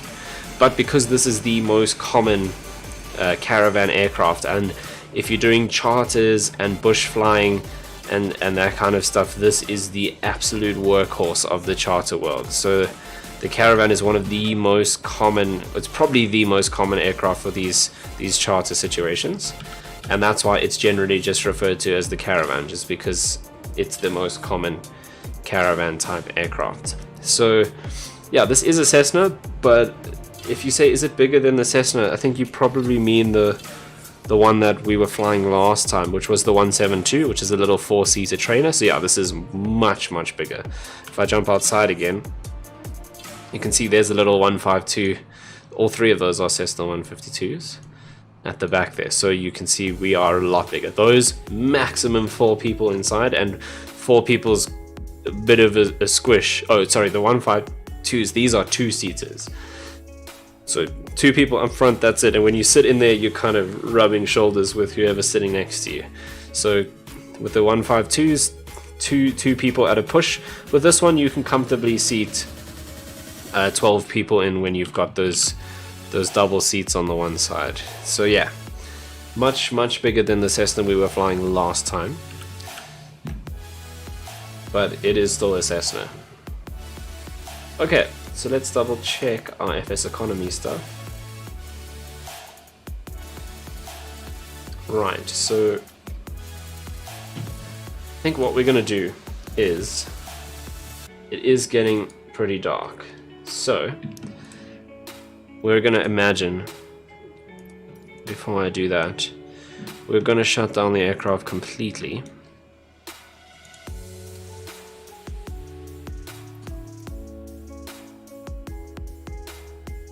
Okay, we'll leave that on. That can come off. All of these lights can come off. So we'll totally shut down the aircraft. Oh, that's the other thing in Flight Sim. If you're in the dark, your headlamp automatically comes on, which is super useful, because you can imagine if you kind of look on the side there, if I came to the aircraft and it was full on nighttime, it's still evening now, the sun's still setting, you wouldn't be able to see to turn the lights on. So that is really useful. Okay, and we're just going to imagine that we slept through the night. We spent the night here at R0, and early the next morning, 5 o'clock, we are setting off to take these passengers along the rest of their journey. How cool is that though? In any other simulator, we would have to end the flight, change the time, and reload into the flight. In this one, you do it on the fly, and that is really cool. Okay, so now we can go through our startup procedure again. So I'm going to get my trusty checklist. Okay, pre-flight inspection is complete. Is it though? Let's just look around. Nothing's hanging off or missing. All looks good. We've got our masks ready to go. Then doors are locked, cargo is secure, passenger briefing. Alright, all of you in the back, please no fighting, killing or sneezing. This is a COVID-free flight, so we ask you to please remain calm and behave in all situations. Okay, so passenger briefing is complete. And cabin doors are locked, parking brake is set, control locks are removed.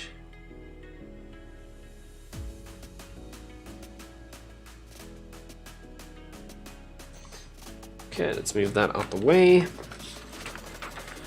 Right, then we're going to do a engine start with the battery. So let me just find that part of this checklist. Okay, so before start, we will make sure power lever, idle, no, not that one, this one, full forward, fuel condition lever is cut off, set. Then what we can do is turn on our avionics, and we can go fuel boost on. We'll make sure the flaps are up, which they are. The test switch doesn't actually do anything. Okay, we'll make sure now that our beacon light and nav lights are on, which they are. Emergency power lever is not modeled, so we can leave that. Propeller area, clear. Okay, fuel boost is on. Then we can just accept that, so that can finish up. We will go starter on. And then we can go low idle.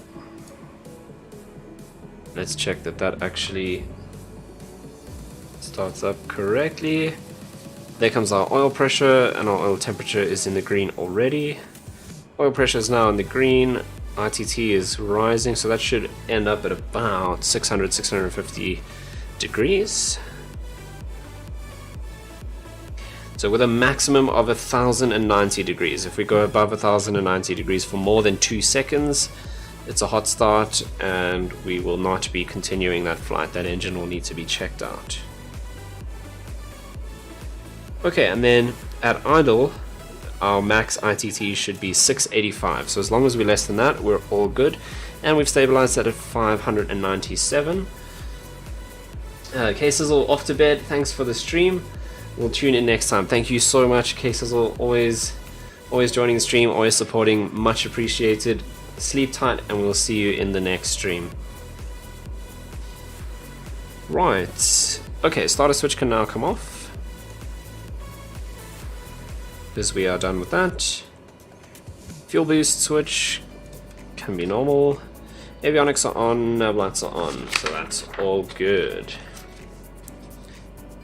Right, then let me just skip this external power part of the checklist because we've done a battery start. Okay, so what I'm actually going to do is I'm going to get Freddy over here. Actually, before we do that, let's set this up. So we're going from here. We're going to FA, so Foxtrot Alpha Sierra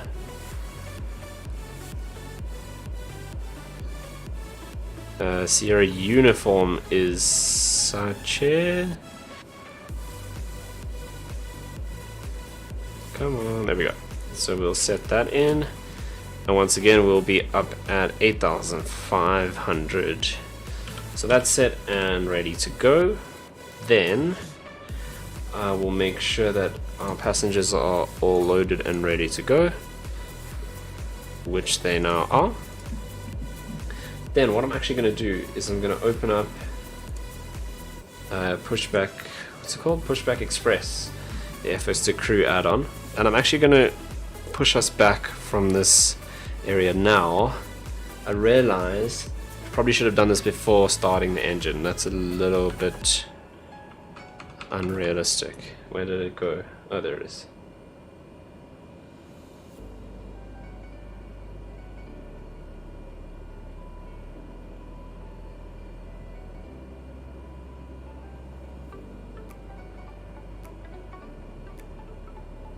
Okay, so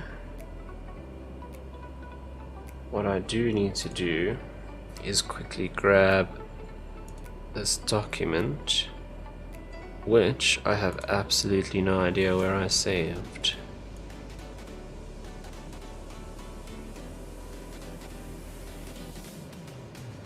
Okay, so it should be on here somewhere.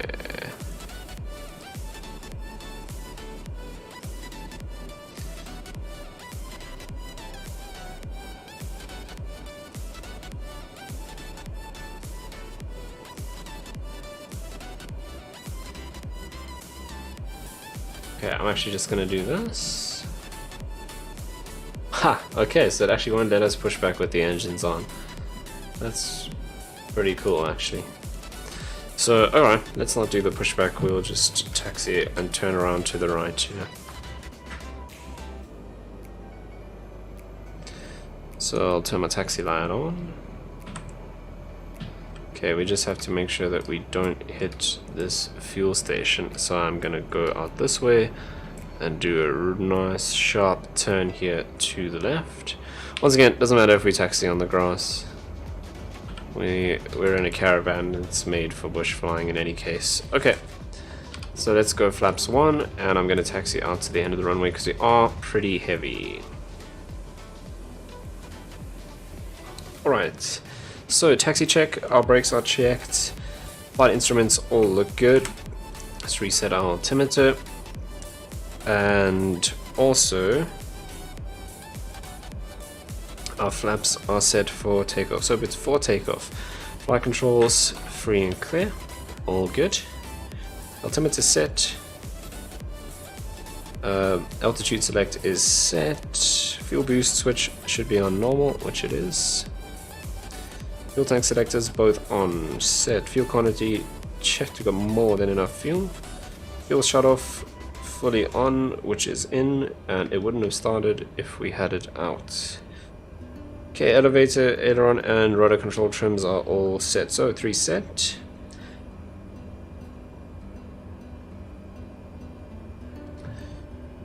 Right, inertial separator should be on, set.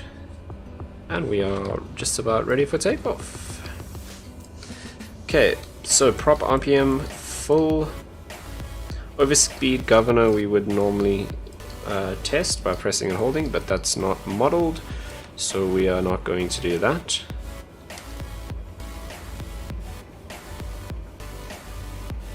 Then we do need to go condition lever full forward, so that would be our flight idle power. So we'll line up the runway.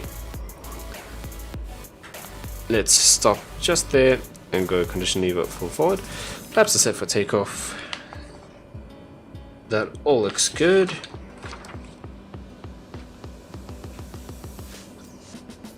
Okay, we don't need any anti-ice or pitot heat. It's 30 degrees outside here, which is quite hectic. Okay, let's see if, yeah, the overspeed governor isn't modeled, so we can't test that. Otherwise, high idle set on condition lever, all is good. So normal takeoff, flaps 1, and we rotate at 70 to 75, and then climb out at 95. Perfect, let's go. So we'll set our power. Let me actually just get comfortable in my chair, and we're going to watch that ITT, we're going to watch that torque. So we're going to push it right up to the just before the red there on the torque, which is about there. Okay, and power set for takeoff. So we're going to look for 75 knots because we're relatively heavy.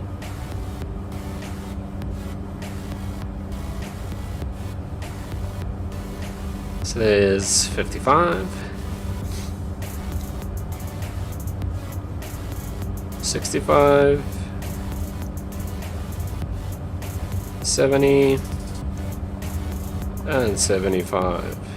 So we lift off just before the end of the runway there. Okay, and now we're going to bring the nose down a little bit and give us some, we'll just increase the speed a bit to about 95 knots. At 80 knots we'll bring the flaps up.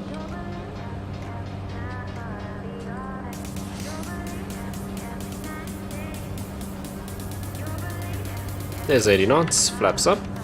And let's turn out to the left slightly to follow our GPS. And we'll climb up Well, we'll bring the speed up to 115 and we'll climb up at about 115. Okay, so at this point I want to bring on the autopilot so I can sort everything out. So we'll go flight level change and we'll dial that up to 115. And we're going to have autopilot on. It's going to dip the nose a bit to bring our speed up to 115. That's all good. And we've got just a 30-mile flight to our next stop. Okay, that's intercepted our GPS route and we'll climb up to 8,500 feet. Right, we did actually forget to put these lights on, so let's bring those on and bring these taxi lights off.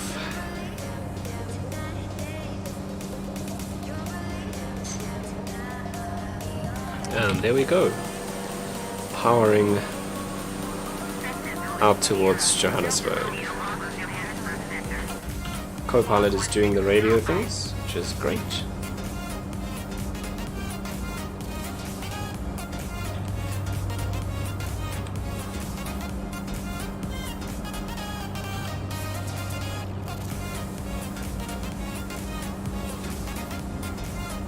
Walk 1605, Cessna Delta Romeo Bravo. There we go, so climbing at about 850 feet per minute. So at this speed of 115, about 12 minutes to sidechain. But once we level off, we'll go up to about 153, 154 knots. Copy Cessna Delta Romeo And so I'm Bravo. expecting it'll take us about 8 minutes or so to get there. Because we're 1,000 feet or so from our top of climb. And then we will, once again, I'm just going to leave the power as it is. We can put the inertial separator in because we don't need that anymore. And we'll just cruise at 1900 RPM. It's a very, very short cruise. We'll do it nice and quickly.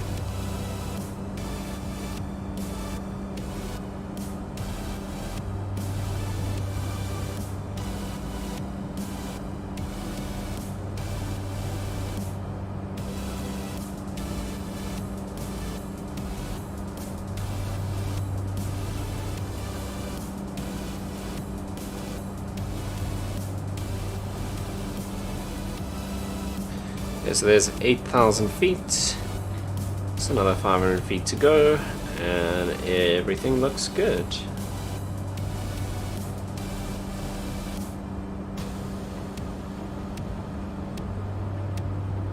Okay, so just about 10.5 minutes out at this speed, but as we level off now, that's gonna come up and our time will drop pretty significantly. Nice early morning flight now. Spent the night in Arno at the power station, and now carrying on. We started about 5 o'clock, so it's 1:15 now. So a nice early morning flight, and it is 24 degrees up here, so very warm.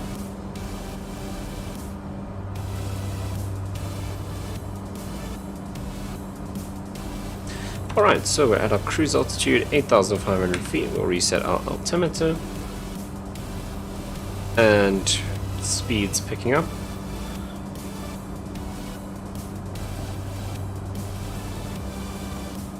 Okay, we'll double check. ITT looks good, 717.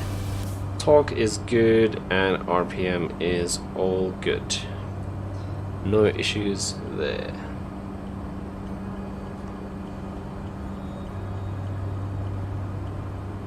Okay, so coming up to 150 knots. So I'm expecting us, we don't have any wind, do we? That's not what I wanted. PFD, wind, option 3. Okay, so a little bit of a headwind component, so we're probably going to end up about 152 knots or so.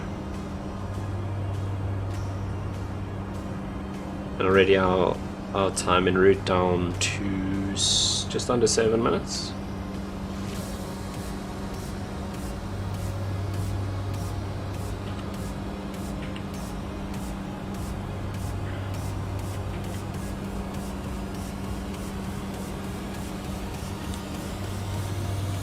Okay, so if we look at the map, the airstrip is just beyond this kind of dam here, lake, water feature, whatever you want to call it. So it's probably just there somewhere.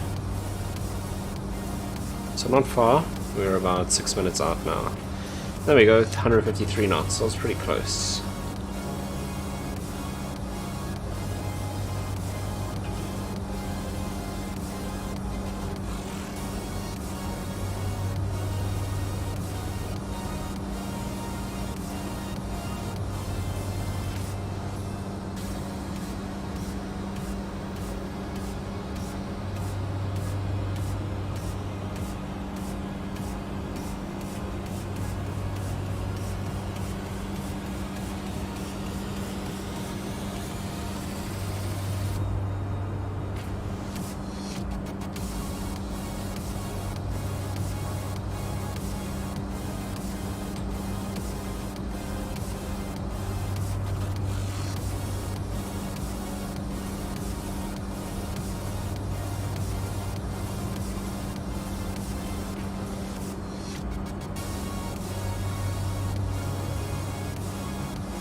Okay, ground speed 177, 5 minutes to go. Not sure we can see the runway from here, but I think it's just about there somewhere. It is just other side that dam.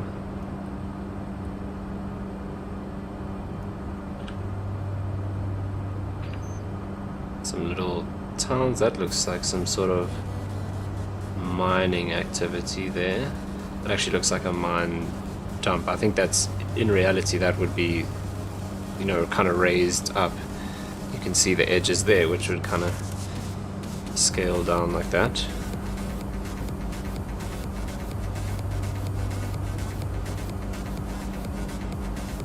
Not seeing the runway, but that's fine. I think, if I remember correctly, I think it's just a grass strip, this one. Let's see. Altitude 5,100. So that means we will do our approach at 5,100 plus 1,500, so 6,600 feet.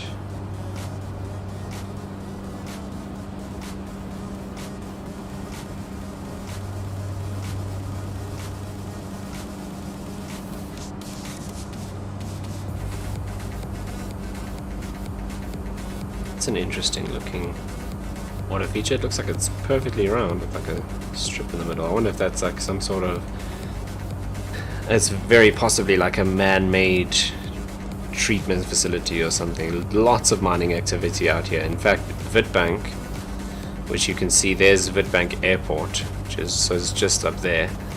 Witbank has a lot of the coal power stations, and so lots of you know, coal power generation and that kind of industrial activity out this side of Gauteng. Okay, I still don't see the runway, but we're going to come down to 6,500. We'll do vertical speed and we'll go down. Oh, that was quite violent. 900 feet a minute. Let's bring the power back so we don't overspeed. Let's see if we can spot the runway. I wonder if it's that there. If it is, we are very high.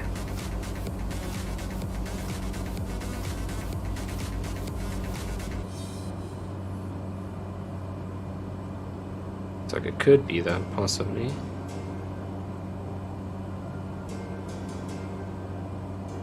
How close is it to the water? Okay, I think it's further back than that.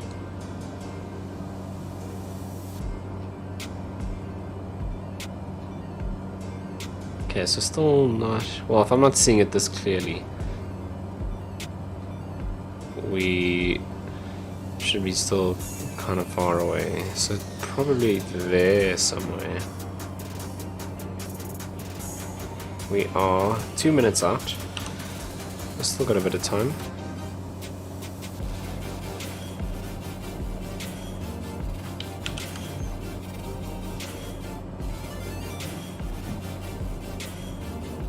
Yeah, it's just a road there, I think. That's not the runway. I'm expecting it to be kind of there somewhere. Possibly a little further on.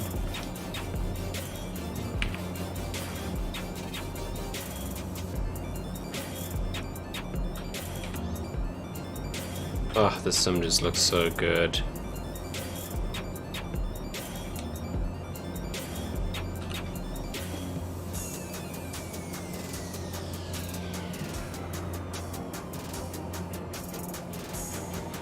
Okay, so we are slowing down. Oops. I mean for the flaps to come down.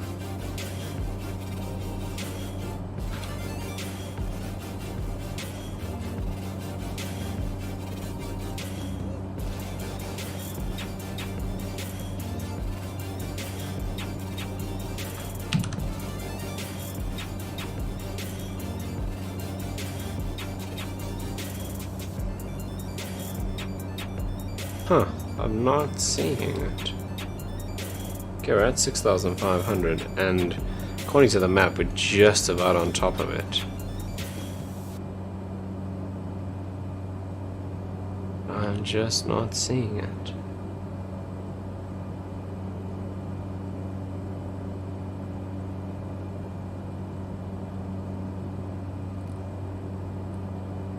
Yeah, we're gonna fly over it here for sure. I wonder if it's this. Just grass strip here.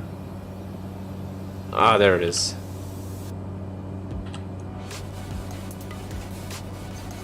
Okay, so we're gonna do this.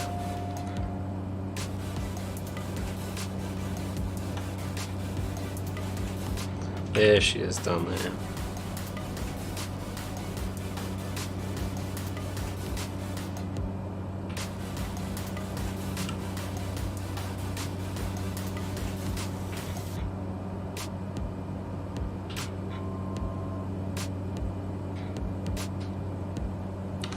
Okay, we'll go flaps 1, and we can turn onto the downwind now. That was a little bit bad, with the flaps letting the nose come up so much.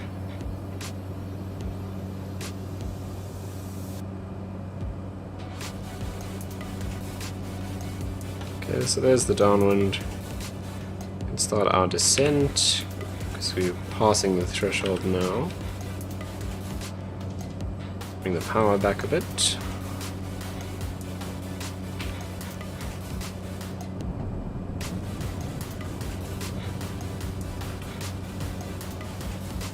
This looks like some sort of pipeline here that we're flying over now. But as we cross that, we're going to turn base.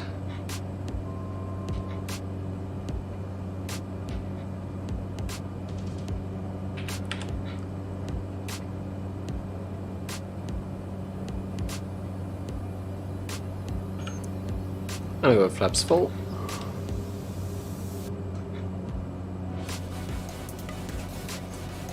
And let's turn final now.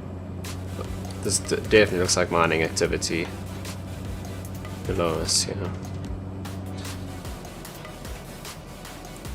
Okay, inertial separator we'll bring on. Ah, remember this. It's not a dirt strip. It is asphalt, but it's very, very narrow. So if there's any kind of wind, we'll probably end up with one of the wheels in the dirt, which in honesty is just bad piloting, because I think it is wide enough for the Caravan, but I just don't have enough rudder control. It feels far too twitchy, and so I struggle to hold it if there's any kind of wind. It doesn't feel too windy right now, but you'll see just how narrow this runway is. Okay, so there is a bit of wind, but we're mostly flying straight into it. So let's see if we can keep our wheels on the runway like that.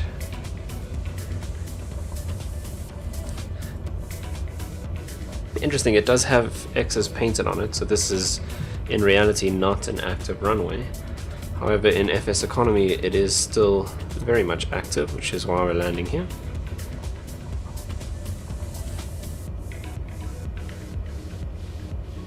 Okay, well that was a pretty cool touchdown, no issues there.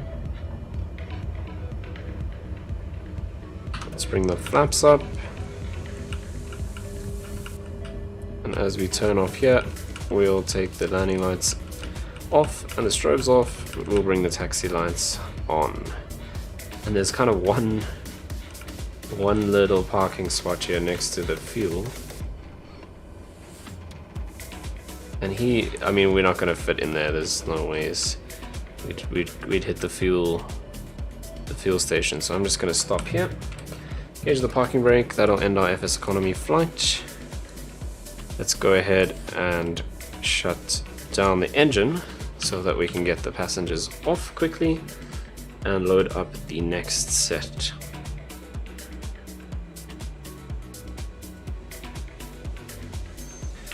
Okay, so obviously we'll wait for the engine to spin or to spool down completely,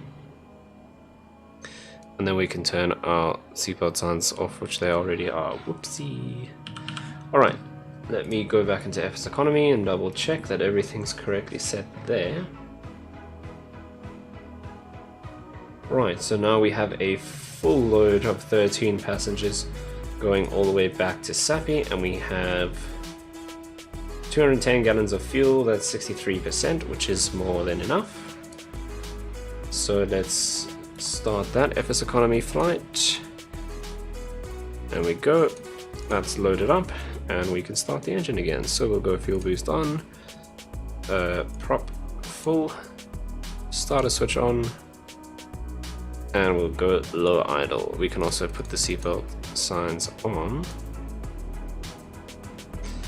And there we are, starting up. We can turn these interior lights off now because it's getting light outside. While that's starting up, we can keep an eye on the temps, but I'm also going to go and set our destination. So that is Zulu 27 Golf, which is Sappi. Activate that, and we are just about ready to go. So we will go flaps 1 for takeoff, and we can set our starter back to off because our engine is running. That all looks good. Our ITT is stable, and we are nowhere near the limit, which is 685. Let's release the parking brake, and we'll taxi out to the right here.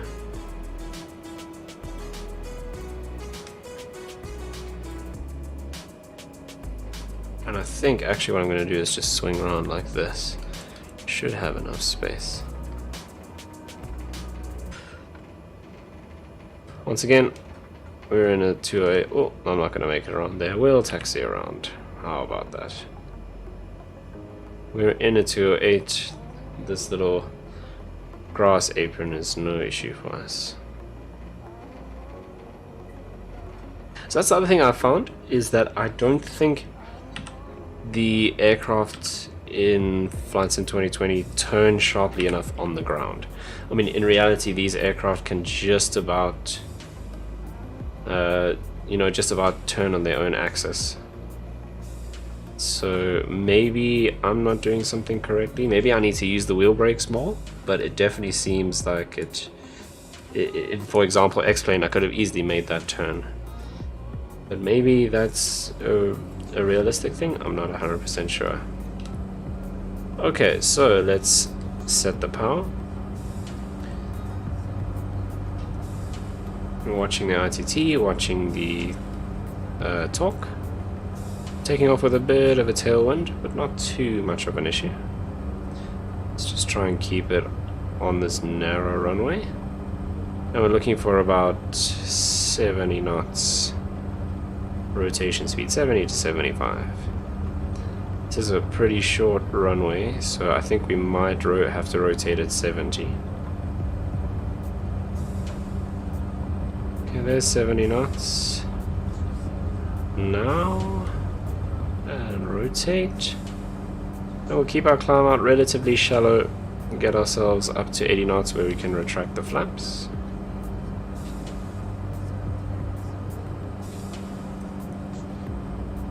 That is a very shallow climb out. There's 80 knots, flaps up. Okay, I'm just trying to peep that climb. There we go. See, I do find the controls very twitchy. See, I can't really keep it smooth. It wants to kind of bounce up and down.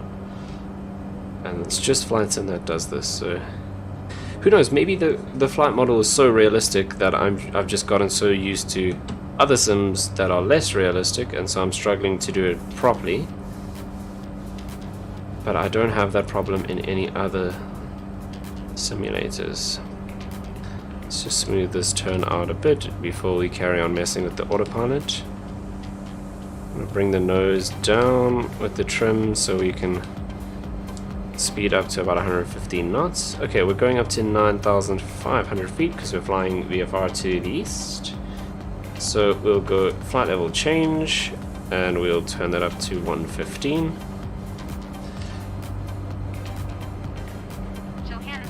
And bring the autopilot on. Nav is already engaged, so we'll follow that GPS route. And the autopilot will pitch us to climb at 115 knots. Let's check. Power is set. ITT is right on the limit there. We are pretty heavy. Got a full load of passengers and about 60% fuel on board. So we are quite heavy. And it is 76 miles out to back to Sappy.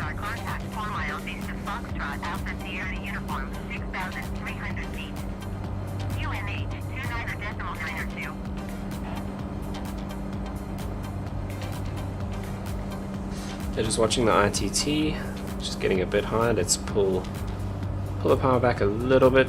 We can take the inertial separator off. Oh, there's a mistake that we made. That should have been in high idle. That's going to change our ITT a bit. Oh, okay, it did feel like we accelerated a bit slow, so we missed that. Naughty, naughty.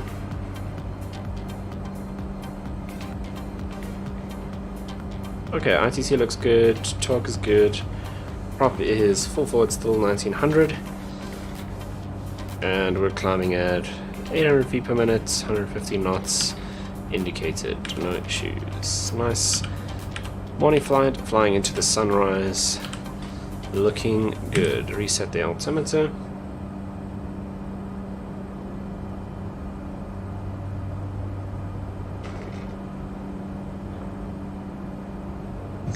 Okay, we can also turn off the taxi lights. That's not necessary at this stage of the flight.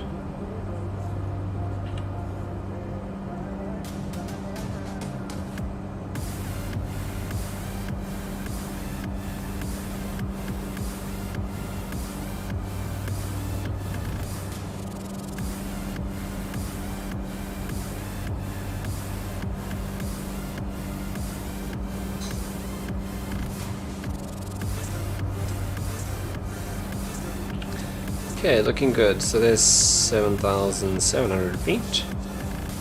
So just under 2,000 feet to our climb. We're expecting about 30 minutes to go at this speed.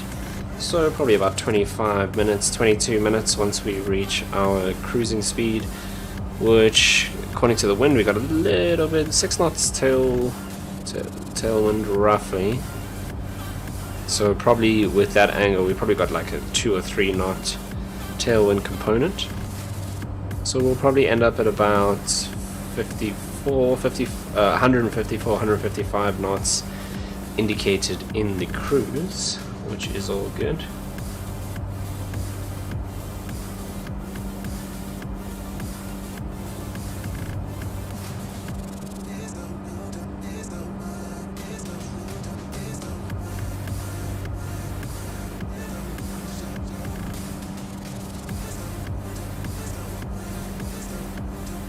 Okay, so there's 8,500, so 1,000 feet to go.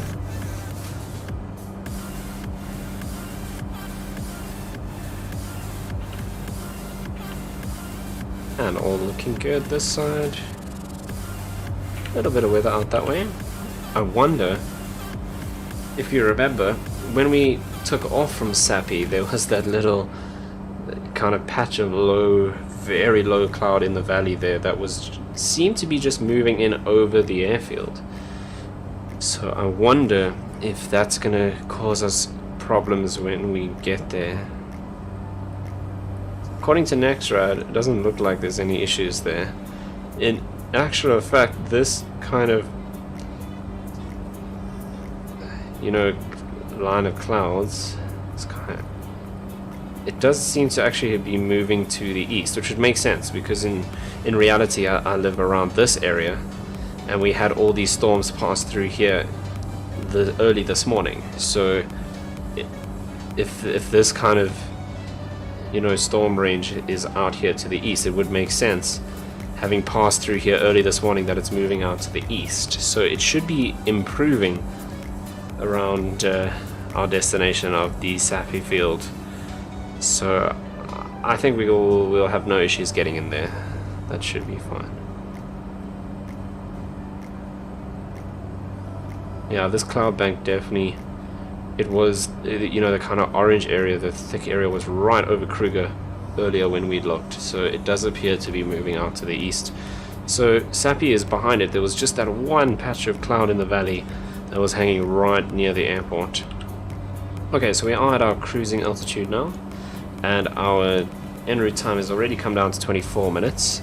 We're at 135 knots, and like I said, we'll go up to about 154, 155 probably. And so I'm expecting that to take us around 20 minutes, maybe slightly less.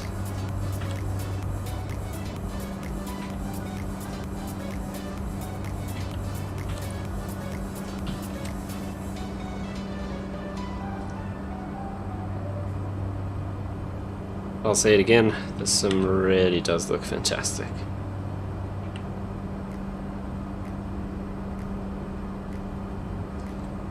Alright, so at 145 knots and still slowly increasing the speed.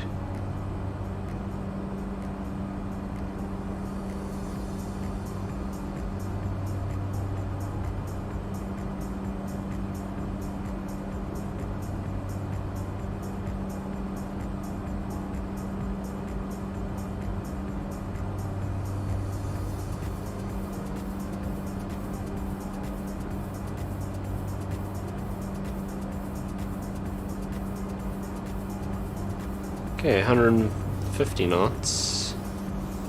Have a little bit of a tailwind, so I'm still expecting it to pick up just, you know, 1 or 2 knots more.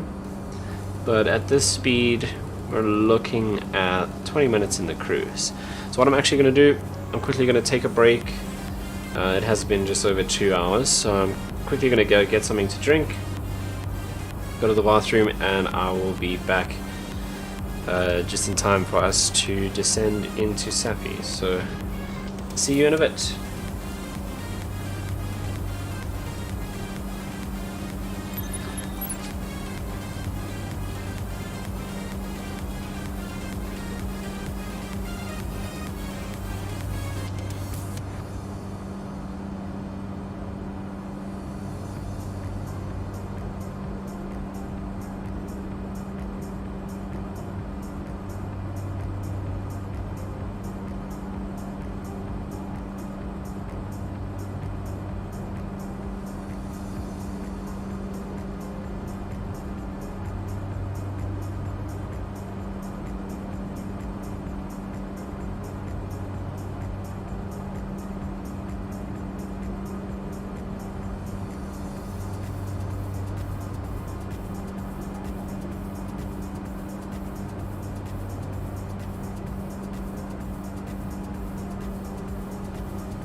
Alright, so I'm back, got my drink, which is almost finished already, and it's hot here. So I mean, as you can see, using real world weather, so up here in Joburg, we're at 9,500 feet and it's 23 degrees.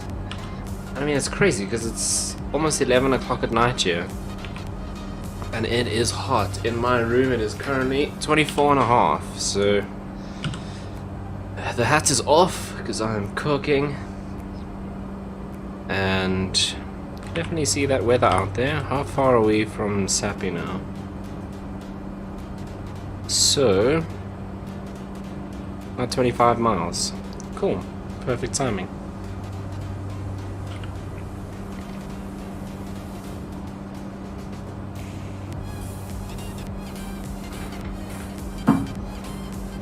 So again, I think I'll just do my own descent through the mountains there to land at Sappi in the little valley. Yeah, so that weather system was kind of just over the airport when we left, so that's moved north, so we shouldn't have any issues. Nice day for flying. Relatively calm.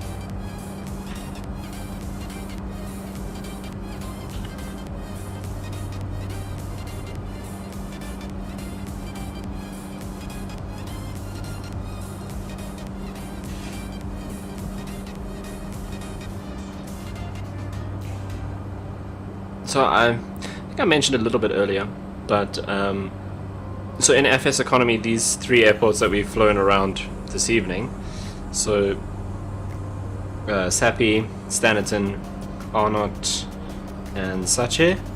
Gonna sneeze. Sorry. But are only FBOs there at those airports. So once I've arrived back at Sappi, I've pretty much flown most of the jobs that my that my FBOs generate. So we do have another one down at Nelspruit, which is a very small airport. Also Skakusa, which is pretty close, and Standerton, which is pretty far, 111 miles to fly straight from Sappi. So I'm thinking maybe what we'll do is at Sappi we also have the GA40, because there's 3 passengers that want to go to Nelspruit, which is just a 17-mile flight. So I'm thinking maybe when we land at Sappi again, we'll trade in the Caravan for the GA40 and take those 3 passengers to that short 17-mile flight, kind of northeast to Nelspruit. I think that's what we'll do. Sounds like a plan.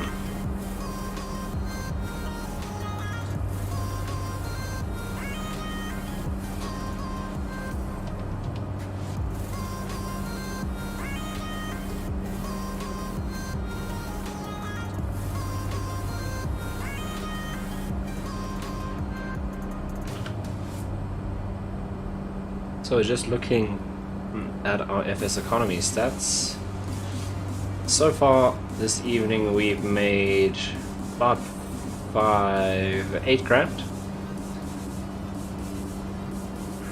with at the moment we've got another 9, almost 10,000 FSEconomy monies, whatever the currency is. About another 10 grand on board, so pretty decent. We'll make about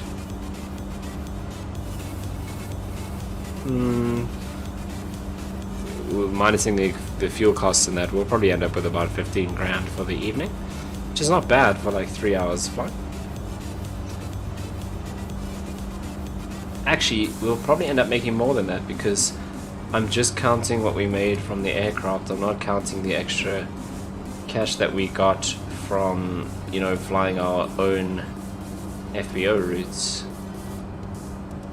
So we might end up making about 20k which is cool. Yeah, maybe a bit less than that. Maybe like 18. That sounds more realistic.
Traffic Cessna Zulu Sierra, Delta Romeo Bravo 1 miles, west 9,500 feet inbound to land runway 9er.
Okay, let's start our descent. We're actually over the airport, but that's all good.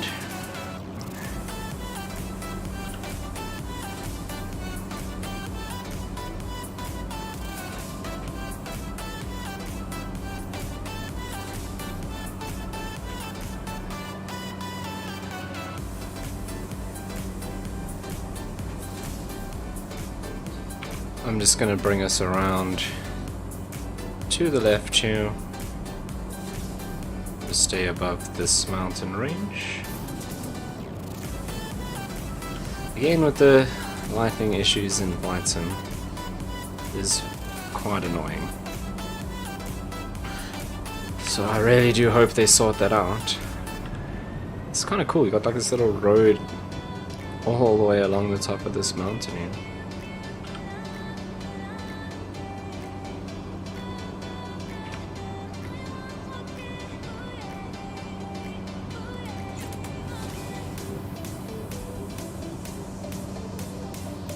Right, we can see the airport down there and the apron, so we're just going to circle around, kind of like on a wide, high downwind here. But I wanted to see how the weather was. So there's kind of all that's left of that little patch of low cloud that was over the airport earlier on when we took off from here. Otherwise, the viz is perfectly fine over the airfield, so nothing to stress about.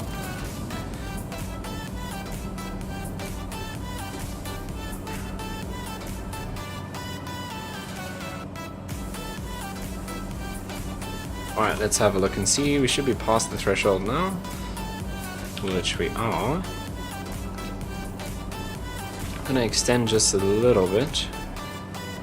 Now we can bring it around. And I want to start bringing the speed down so we can get into that wide arc. We will put the inertial separator on.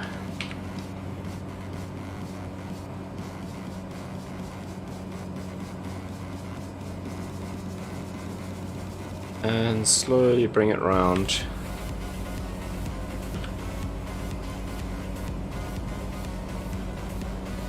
Bring up the nose a little bit and get ourselves into that wide arc so we can put our first stage of flaps down and help us to slow. I think we're going to end up a little bit high here.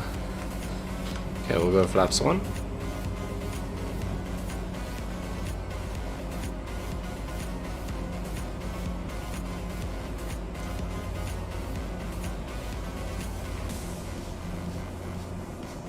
And I quite often do this when I'm coming into Sappy because everything else around here is, you know, the airfields are all at like 5,000, 5,500 feet, and this one in the valley here is actually down at 3,000.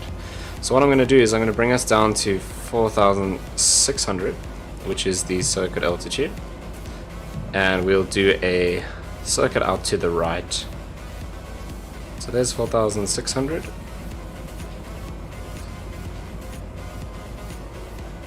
And we'll just do a right-hand circuit and then come into land. Otherwise looking good, no issues with the weather. That kind of cloud bank is completely moved off to the east there, and we can actually see just the corner of it there on the display. It's moved, it's even moved past Kruger Airport, so moving pretty quickly off to the east, which is perfect for us. However, the lightning still remains as always.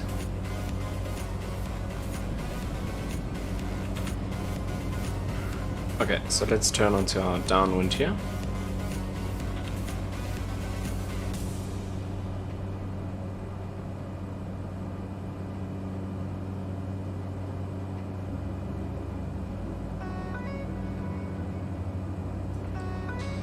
Alright, a little bit of an aggressive rollout there, but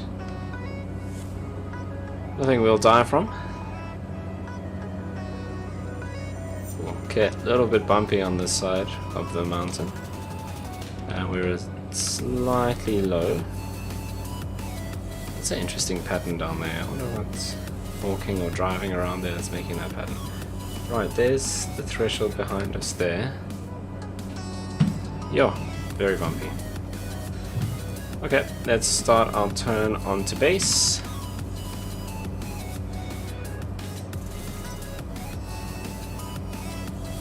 And we'll start descending so we can bring the power back.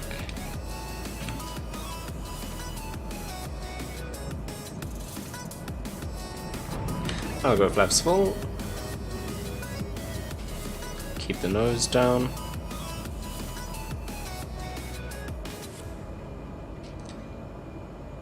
I'm not sure in the real Caravan if it's that kind of hectic, but when you add flaps in the sim, the nose pitches up pretty violently.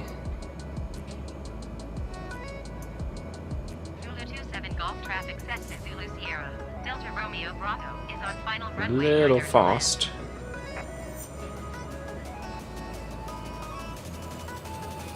It's not too much of a problem considering that the apron is more towards that end of the runway.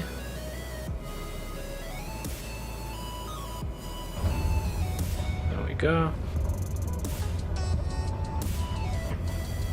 And we got plenty of runway, so I'm not going to use the reverser. We'll just apply the brakes a bit, and then we'll park up on the right hand side there.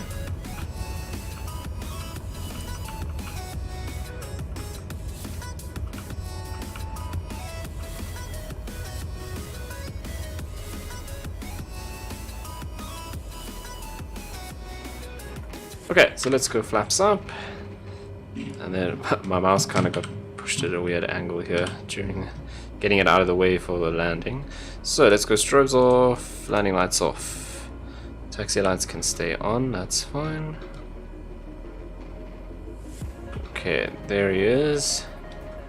So he's saying come this way, and that way, and straight, and we'll stop right there. Engage the parking brake.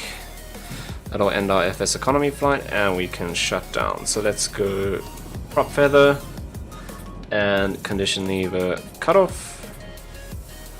He's saying it's all good, engine's powering down. We'll go fuel shut off because we're done with this aircraft. And then lights off so we can turn off the no smoking and seatbelt signs, and the rest of our lights can come off. That can go back to off. That's already set.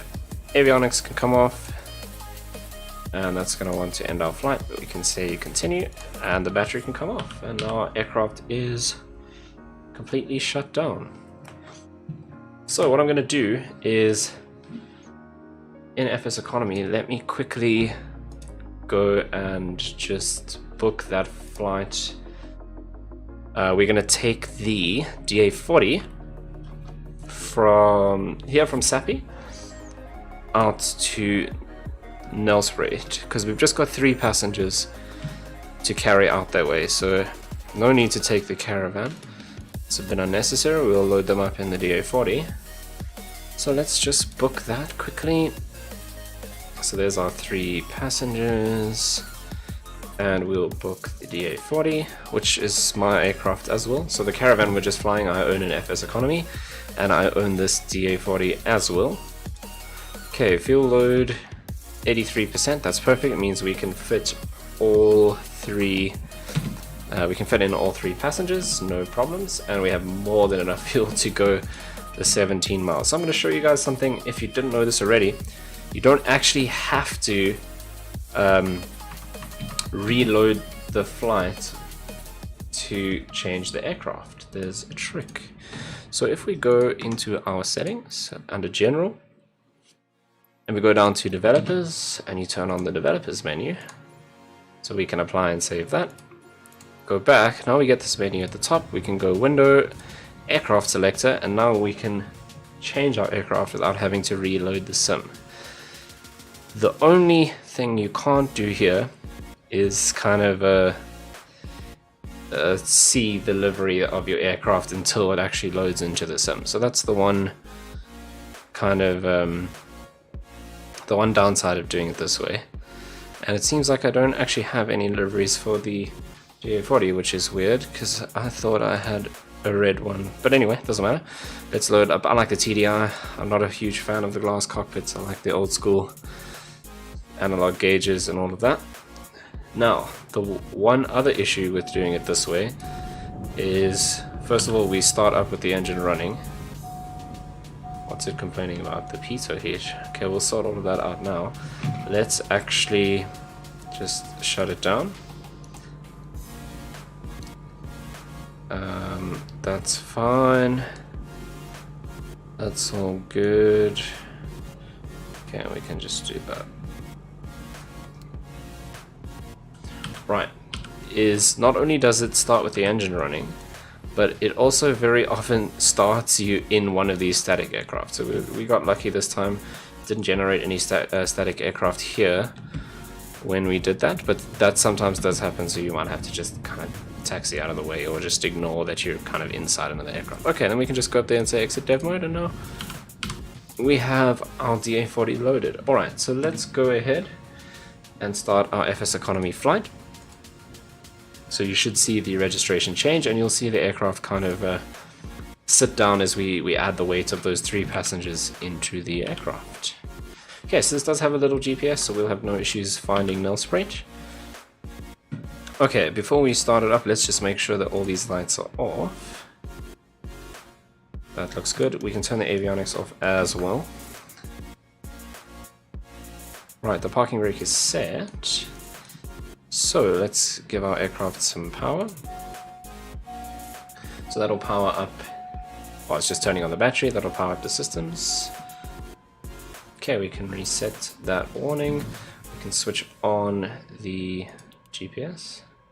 Oh, sorry, avionics need to come on, it'll turn on by itself. Right, then we'll make sure we have position lights on because we're under power. And we can turn on the pitot heat because it's going to complain. Why is it saying low fuel? We should be perfectly fine when it comes to fuel. That is interesting. Let's just check here, because FSEconomy we had 83% fuel. Oh, we've got full fuel. Huh, okay, that just could be a... because we haven't started the engine. Let's see if that goes away when we actually start up. So let's go fuel selected normal. That's all good. There's no mixture in this aircraft. It kind of manages it for you. So we'll just check that that's free. Double check that the parking brake is set, which it is. And we can then go... Hey Jason, I didn't forget to refuel. Basically what happens is I'm using a third-party app which manages all the passengers, and so it's basically like a charter company, and it does the fuel for you. And because flights in 2020 is still pretty new, it sometimes there's a bit of miscommunication, which has actually happened in any case. If I go back to the fuel, it shouldn't have 100% fuel because I loaded like 83 or 82%, so it happens. But I think the low fuel was just because our fuel selector was off. So yeah, didn't forget. I got this. I'm a professional, trust me. Okay, let's go and start up before we run out of battery power. Alright, so engine's on. We don't have a little pushback thing in the way, so we can actually just taxi straight out. Flaps 1 for takeoff, that's all good. Let's put in our destination. So today we are going to... cursor on, we're going to Nelspruit, which is Foxtrot Alpha.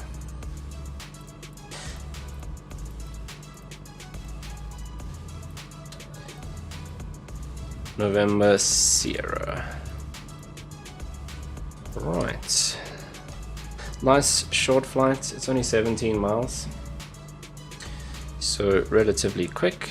And we'll just scan over everything else in the cockpit, make sure everything looks good. Which it does. So taxi lights can come on. And we'll taxi out here to the left. So we can release the parking brake, double check that there's nothing in the way. All looks good. And off we go.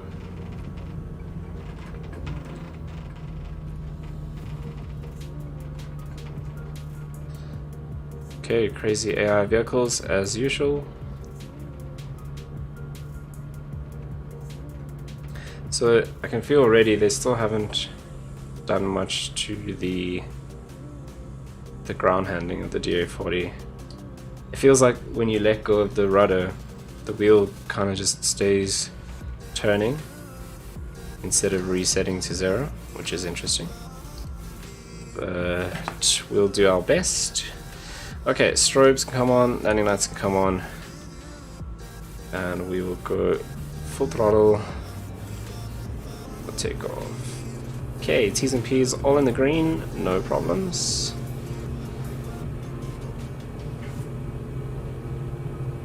And S-Speed is alive. Little bit of a crosswind. And the ever-present lightning in flights in 2020 as usual. Okay, there's 60 knots, so we can rotate. And we'll climb out at about 70.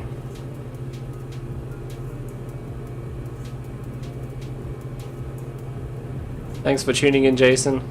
Appreciate it. Okay, flaps up.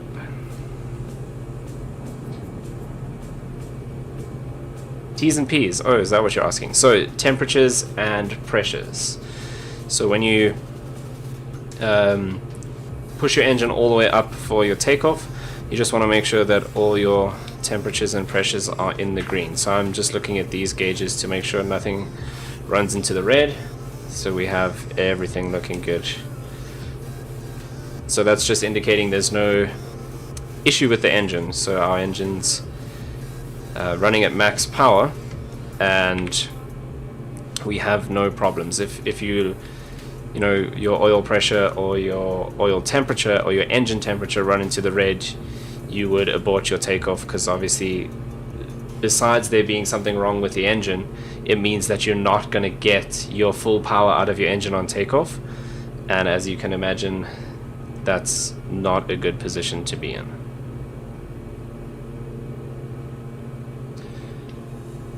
Okay, so we're going to head out to the east here,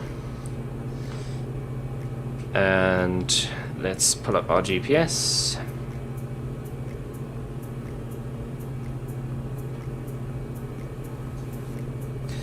Okay, so that's on. That looks good. We just need to do this. Approach Diamond Alpha Sierra, X-Ray Golf Sierra is type Diamond, VA 41 miles, south of Zulu 27 Golf. Request, flight following. I don't believe in aborting. Fair enough, that's your decision. But in aviation, you prepare for an abortion. If you say it like that, it actually sounds kind of weird. But you prepare for an aborted takeoff every time you take off. All takeoffs deserve a chance. Okay, I'm gonna strongly disagree with you on that one, because if we're taking off and we have like an engine fire or something like that before our V1 speed, I'm gonna go ahead and abort, and you can carry on into the fence around the airport at the end of the runway. That's your choice. And this is why we fly simulator and not for real, because we can do those kind of things and live to tell the tale. So I think that's precisely why both of us don't have a pilot's license. Okay, so I need to go slightly to the right. Don't worry, the speed of the wind will put out the fire. I don't know that you know exactly how wind works, or planes, or fires, to be honest.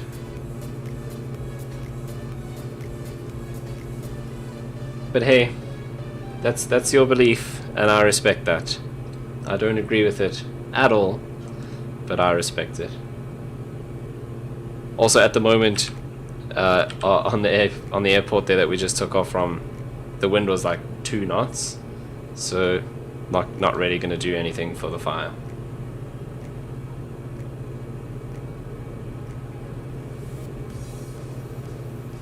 Interestingly enough, if you do have a fire on an aircraft, you always try... what happens when you blow on a match? Okay, true, but when you have a aviation fuel fire, it's a little bit different to blowing on a match. But anyway, interestingly enough, when you do have a fire, you park the side of the aircraft that the fire is on away from the wind. So if the wind is blowing kind of left to right, you want to park your fire on the right hand side so that it doesn't blow the flames back onto the aircraft. It blows the flames away from the aircraft and then it takes longer to burn. Small brain. Oh well. At least I passed Pro Tools. Okay, let's go and dial this in. So we want to have that on 88,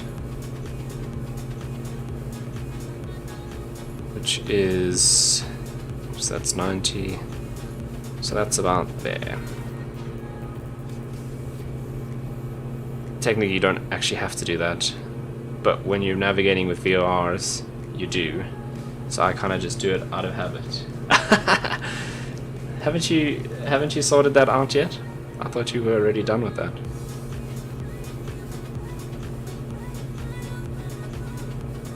Right, we're gonna go up to 7,500 feet here, so we've still got a way to go. Otherwise, all looking good. But in all honesty though, I appreciate you dropping into the stream. If you like what you see, you can hit the subscribe button. Here I am trying to enjoy a nice relaxing stream. Yeah, well, you threw fire at me in the comments, so I threw fire back. That's how it works. It was relaxing until you came here preaching about anti-abortion, your anti-abortion tendencies.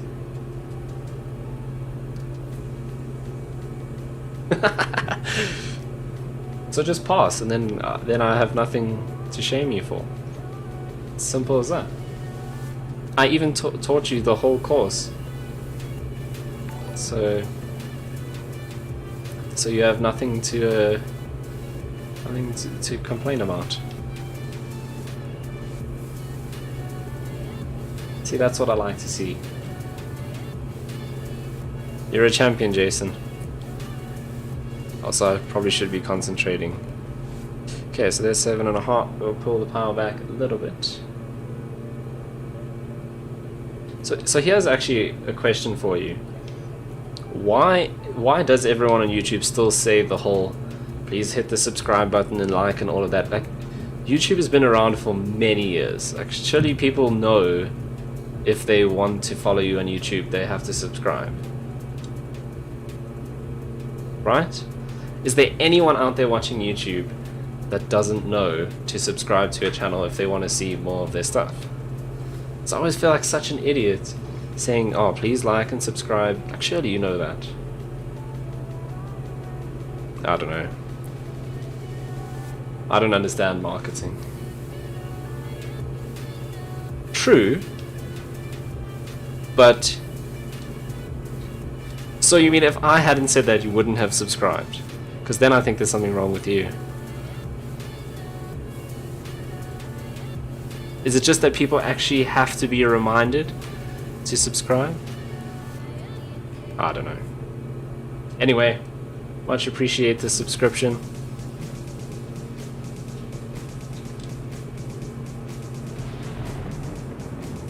Okay, cool. Well then that throws my whole theory out the water. Then I'll have to keep asking people to subscribe.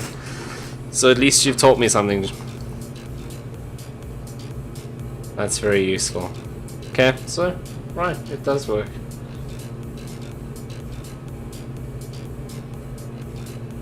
Also, I'm pretty far off course now because I'm messing around with chat.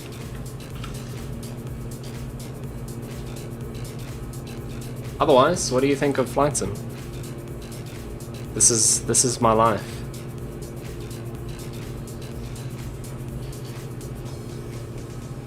And also when I posted that on WhatsApp, I was like, I wonder who's actually going to join this. I was curious to see who would actually click on the link and see what was happening. The biggest YouTuber has to do it, then you do too. Fair enough. I just thought by now people would know how YouTube works.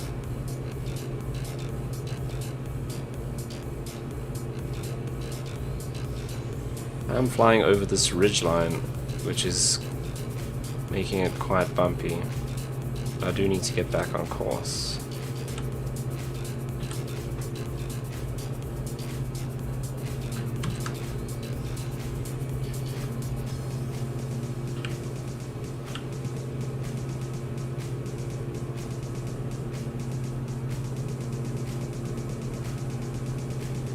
Too much faith in people. Okay, that's a valid point. After some of the things we've seen, I now fully understand that you can't expect people to just know things. I should have realized that long ago. Okay, we should actually be pretty close to Nelspruit. Approach Diamond Alpha Sierra, S3 Golf Sierra. And it should be somewhere Charlie airspace. out this side.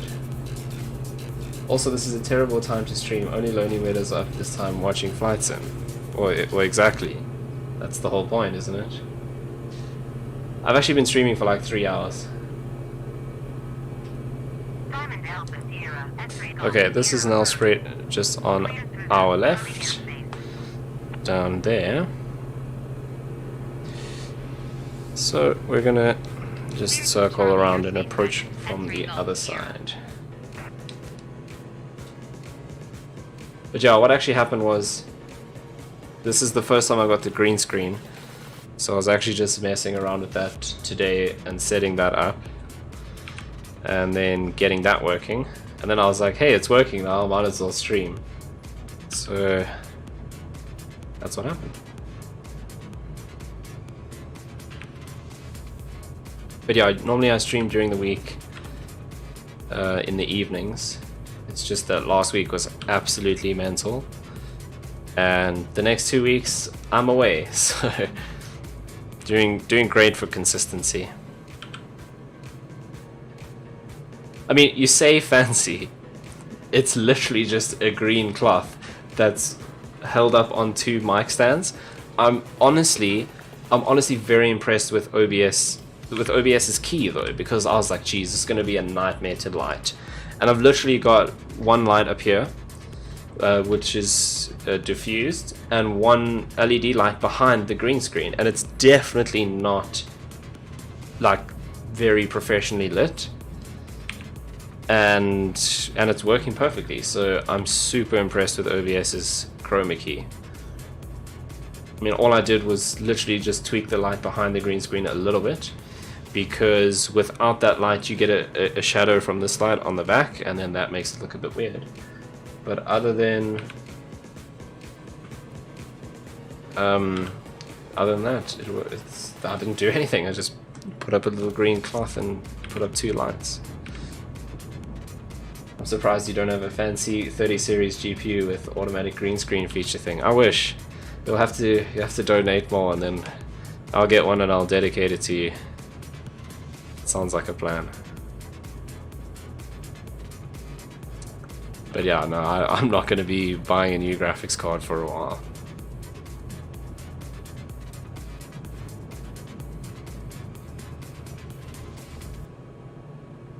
But yeah, I think now that I think about it, they probably made OBS just have a very wide, range based on the color that you set, because it's gonna be people in their bedroom with a setup like this most of the time that are doing OBS. Whereas if you're keying in something like After Effects or Premiere or Final Cut or whatever, that you want your key to be very, very accurate. But in OBS, it's just people with a cloth behind them wanting to stream Flight Sim to one person, and so I think they kind of just built that in to make it easy. But it is really cool. I'm super impressed.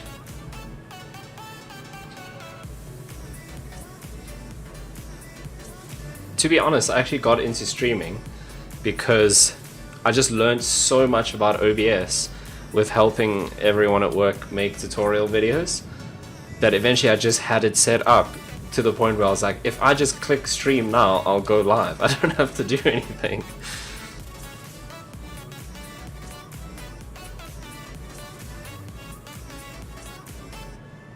What's the deal with the lightning? So that's currently very broken, and it's it's quite annoying. So in the kind of like 2 patches ago, they made a change to the lightning which wasn't displaying when it was supposed to, and they overcooked it a little bit, and now anytime you have a cloud you get lightning, which is super frustrating.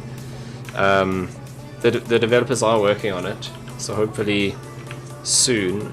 We're getting a new patch on Tuesday, but they didn't say anything about fixing the lightning in that patch, so we can only hope, because yeah, it is really weird. So we went from no lightning to, it was worse. In the beginning it was literally just lightning all the time. Now it only happens when there are clouds, but still it shouldn't be lightning where we are now. I set up a stream and didn't go live once. Yeah, it's weird. Like in the beginning, it's kind of weird to talk to no one, and I don't mean because no one's watching. I just mean there's no one physically in front of you. And so I set up for streaming a few times long ago, and then never did it. But then I guess with the whole COVID thing and having to do training videos on all those online Zoom sessions, and I'm talking crap now and coming in very fast. I spent so much time talking to a camera that it's pretty chilled now. But you should do it. It's kind of cool. I dig it. It does make a huge difference when you've got someone asking questions like you are though. So, oh, why does it feel like I'm not slowing down? There we go. Yeah, it's cool when you got someone asking questions and stuff. Even if you don't believe in aborting landings, everyone's welcome on the stream.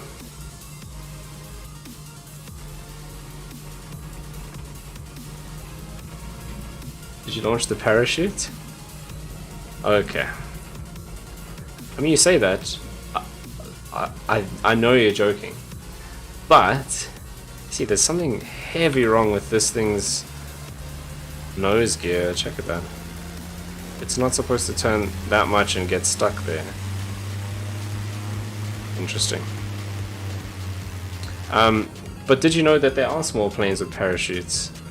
I don't know how much you know about planes.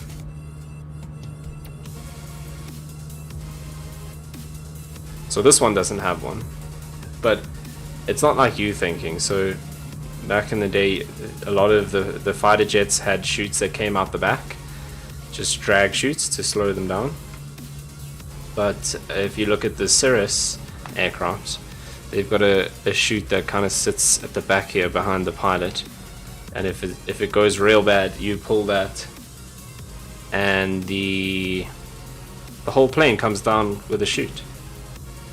Something wrong with your plane or the game? No, I think it's just there's a lot of tweaks that need to happen, especially with the rudder controls. So it's the game at the moment. They need to do a bit of tweaking on the rudder controls. So what it feels like with this plane is the wheel's supposed to turn that much. That's fine. But it's like it takes a long time for it to come back to center when you let go, and then when you end up getting stuck like that. Hey, but maybe I've never flown a DA-40 in real life, so maybe it's like that for real, and you have to you have to kind of work with it. But I've never felt that in any other aircraft in any other sim, so I don't think so.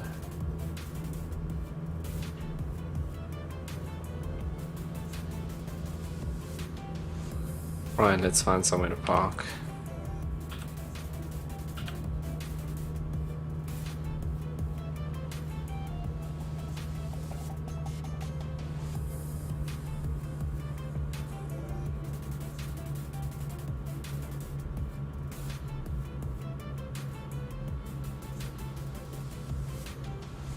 Please don't blame Microsoft until you've actually flown the plane. Fair.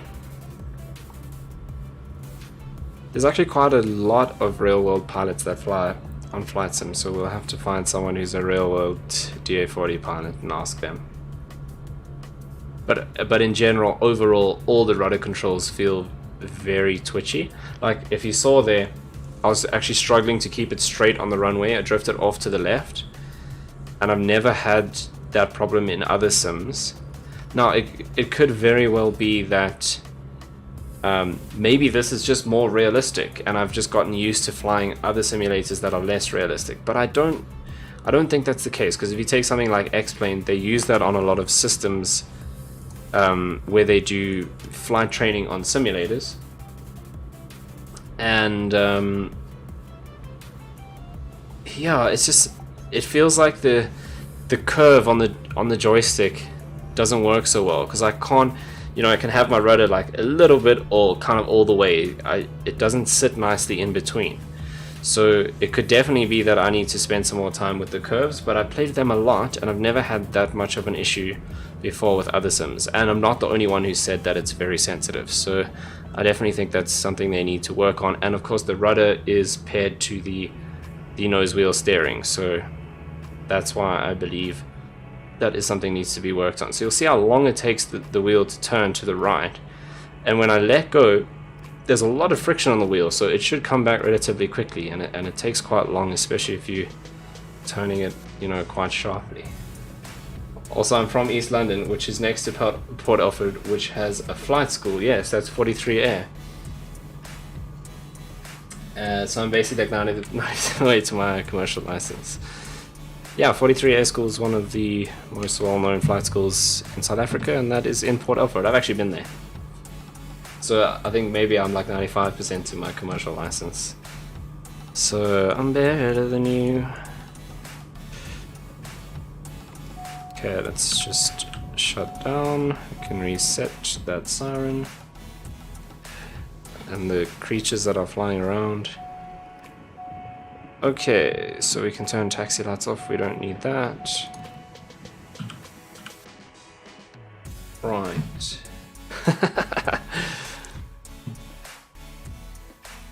So Jason, I'll let you decide. Do I fly back to the airport where we started, or do I call it there after streaming for 3 hours and 12 minutes? At this rate, you're my second most loyal viewer. My most loyal viewer has gone to bed because it's past her bedtime, because she's a normal person.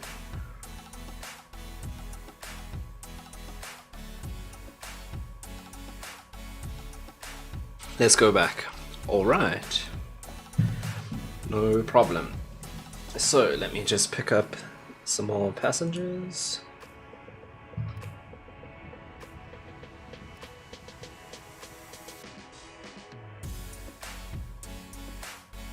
Okay, so we have literally no one that wants to go from Nelspruit back to Sappy, so we'll fly back empty-handed. Empty-handed? Empty plane? You know what I mean. She's also a mod though. Yeah, that's because I'm bad and I forget to do things, and then I can just ask her to do them. She has to be more loyal than me. Well, she's been at all of them. This is your first one. I mean, there have only been like 4 of it. But still.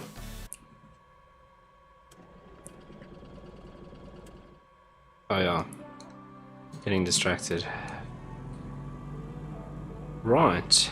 This is going to be interesting with this tail wheel thing. How am I going to turn around here? I mean, look at the wheel. I don't think it's supposed to turn that far. Normally, on these smaller planes, your nose wheel has a limit of like 30 degrees. I mean, that looks rough broken. I don't think it's supposed to turn that much. Can I go around that way?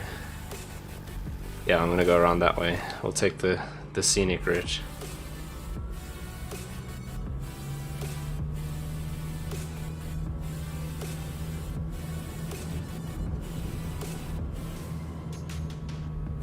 Is that a thing? Flying back empty, or the pilot stay in Nelspruit until they find a passenger? I mean, it depends on the business. So the system that I'm flying on is called FSEconomy, and I think I might hit this building with my wing. Oh, this wheel's gonna kill me. So it's basically like a charter business. So with charters, you very often fly back empty. So that's kind of normal. Now I've got myself stuck in with the wheel like 90 degrees to the left. So yeah, it's entirely possible that in a charter situation you would fly back empty. But if it was like a kind of airline that was doing it, then they would make sure that they have passengers on both ends. Whereas charter is basically someone, you know, you phone up and you say, I want to hire, it's like the taxi of, or the Uber of flying. So you phone them up and say, I want to charter a plane from here to here, and they fly you, and that's it. If there's no one else who happens to charter coming back, then you come back empty. But obviously with charter operations, you pay a lot more for your ticket than you would on an airline in terms of cost per distance that you fly. So yeah, it's entirely possible in this situation, because we're doing charter ops, that we would fly back empty, which is exactly what we're doing. I don't remember the I keep saying tail wheel, the nose wheel being this crazy on the DA40 when I flew this right at the beginning when Flight Sim came out. It's been a while since I flew this plane. As usual, decided to do something new on the stream that I haven't... We just died. That's amazing. I don't know, we collided with an object. Apparently we hit something and died. When flying alone, would one fly naked? I'm gonna say no, because you have to walk out across the apron, which is massive wide open space, to get to the plane, and you have to walk back from the across the apron when you come back. So I'm gonna test something. Let's go and get the other version of the DA40, which is this guy, and see if this has the same problem. So no, one does not fly naked. That's very much going to depend on the plane that you're flying. I don't know if you've ever been in a small plane like this, but you can basically, if there's two of you in the aircraft, if there's someone sitting next to you, their shoulder is rubbing up against yours. There's not really space. And if you're a giraffe like me, I can't take if I've got a hoodie on, I can't take a hoodie off in the car. There's not enough space. So getting changed, that's not going to happen. So I stick with my vote of no.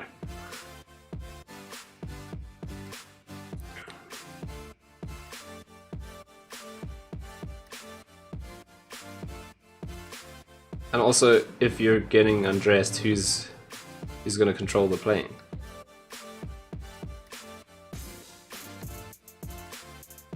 Keep on killing dreams. I'm just being realistic. Remember, this isn't a game, it's a simulator. It's all about realism. So, unfortunately, we don't mess around here. I mean, I say that after we just died somehow. I did forget to set the time. This is what makes this simulator for me. So you can just change the time without reloading. If that was any other simulator, we would have had to go back into the menu and reload the entire flight. Okay, so this is a new aircraft, same aircraft, just with a different avionics package and a different engine. So the other one we were flying is actually diesel powered. This one, just put a brake on. No, the throttle, you don't have to play with the throttle while you're flying. So the throttle is that one there. You can just put it wherever you want and it'll stay there. It's not like a car. The throttle doesn't move on its own. You set it and it stays there. But this thing in the middle, the stick, you have to keep moving so that you don't crash. So the throttle is not the problem. I'm gonna decapitate that. That's Freddy. Freddy is a tough ramp agent. He'll be fine. Okay, now let's just work out how to start this. So batteries, Engine master. Position lights on to indicate that we have power. Pretty sure that thing in the middle is the, oh my god. Okay, let's see if this has, because it's exactly the same plane, just different engine, different avionics. Let's see if it has the issue. If you really don't want to hurt Freddy, we can make a plan. Okay, pizza heat can come on. Parking brake set, that's all cool. I don't want to do that when we start because that's not a good idea. Okay, so let's start it up. I did double check that, yeah.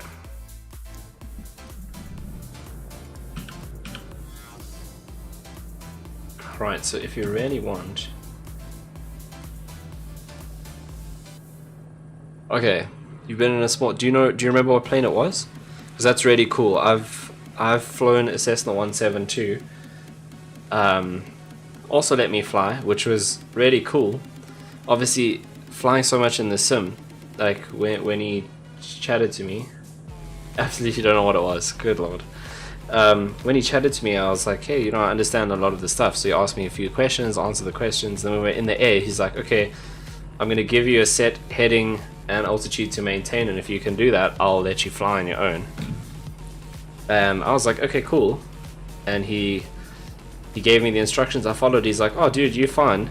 And then he took my phone and he was like taking pictures out the windows and stuff. And I'm sitting there like, bro, you're not even looking at what I'm doing. Like, so it was a little bit scary, but it was awesome. We flew out from Grand Central over Hardebeestpoort Dam, did some steep turns and stuff, and then flew back again. And he did the rudders for me when we landed, because naturally we had a massive crosswind. Okay, this feels a lot better, this version of the plane, not gonna lie. He did the rudders because we had a crazy crosswind, but otherwise...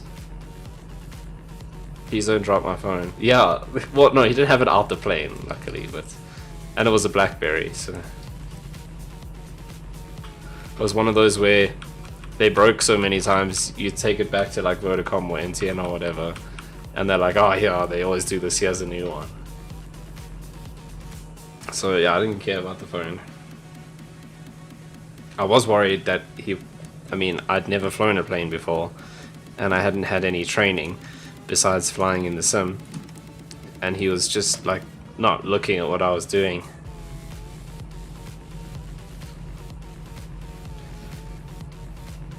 Okay, this plane does feel a lot better, but we'll see when we get to the end of the runway how bad it goes. That's very cool. I was just told to keep it level and turn a little.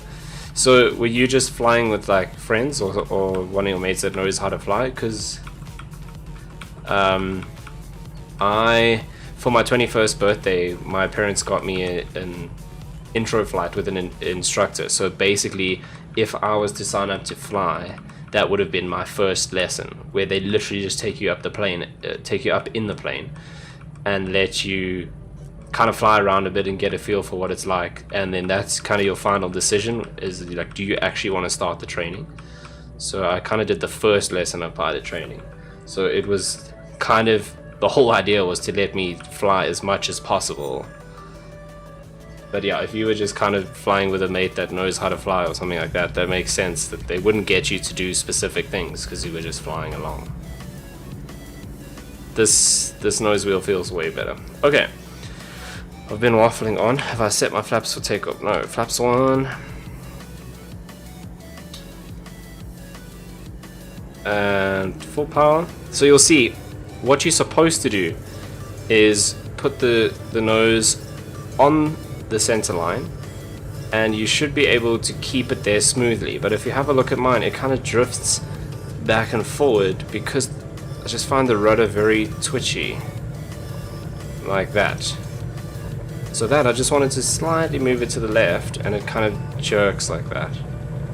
So definitely, oh, there's a big one. So definitely, I feel like the rudder isn't 100%, sorted. It still needs a bit of adjustments.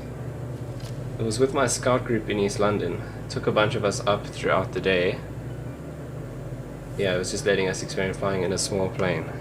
That's really cool. No, I've got a joystick. I have a Logitech Extreme 3D Pro, which is not the best joystick, but I mean, it's not the fanciest and not the most amazing, but I've been using not this specific one. I replace mine like once a year, but I've been using this type of joystick for a long time, and a lot of simmers use it. It's really cool. No, I literally just got this one a couple of months ago, so this is fine. And like I said, in the other sims I don't have any issues. It's just in Flight Sim where that happens. Okay, also let's go this way. Okay, so we're flying back to Sappy, which is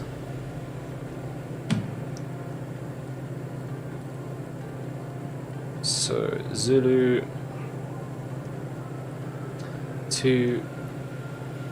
Oh no, I hate it when it does that. Okay, start again.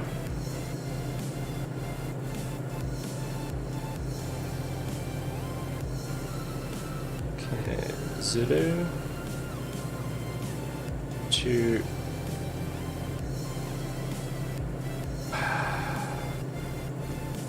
The bugs, man. Once a year, yeah, they're like $300, $400. This is the like little no, I can't think of the word. The little things that actually detect the movement, they get worn out pretty quickly, especially if you fly like all the time. Mr. Rish, yo Dill, Mr. Rish in the house. What's happening, man?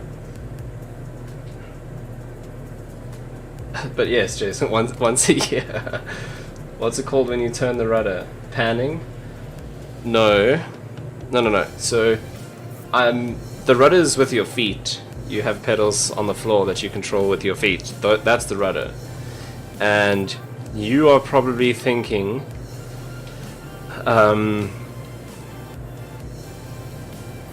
nice view, man. Yeah, this is Flight Sim 2020. Looks fantastic. But Jason, not panning. So there's 3 axes in flying. So you've got your pitch, which is up and down, and you've got roll, which is side to side, and you've got yaw, which is side to side horizontally. So if I use the rudder, it's going to yaw left and right like that.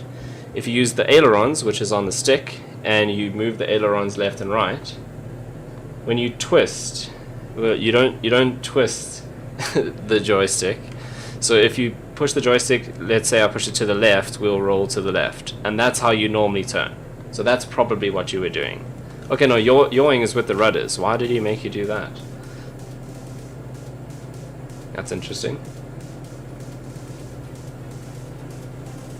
But yeah, yawing you do with your feet. So if you look down there, you can see the rudders. So as you twist the rudder, it does that with your feet. And what I'm doing now would make you very sick, but we're in a sim, so it's fine. Didn't trust me. But like, yawing is the most complex. The rudders are the most difficult thing to do in the plane. Like, this is easy, and that's how you do most of your turns. But then we come to what's called a coordinated turn. So you understand that if I do this, I'm moving the center of gravity. And now, have you ever noticed in an airliner, so let's say when you go around the corner, if you go around a corner in a car, it pulls you to the side. So if you're turning to the left, it feels like it's pushing you into the right hand side door. But if you've ever flown in an airliner, when you turn to the left, even though you're turning like this, it doesn't feel like you want to fall out your seat. Because in aircraft we do what's called a coordinated turn. You ride a motorbike, so you know exactly about those forces. But with a plane, because we have 3 axes of movement, we can counteract that g-force. So if I turn to the left and I add rudder into the left as well, you can push the center of gravity so that instead of pushing you out of your chair, it pushes you into the chair. So even in an airliner, when you're doing a turn like this, it never feels like you want to fall out the chair, because we coordinate the turn with the rudder to make sure you're pushing into the chair, and then it's far more comfortable. But you can't do that in a bike or a car because you don't go up and down. Also, I'm kind of just roughly flying sort of in the direction of where we're supposed to be going.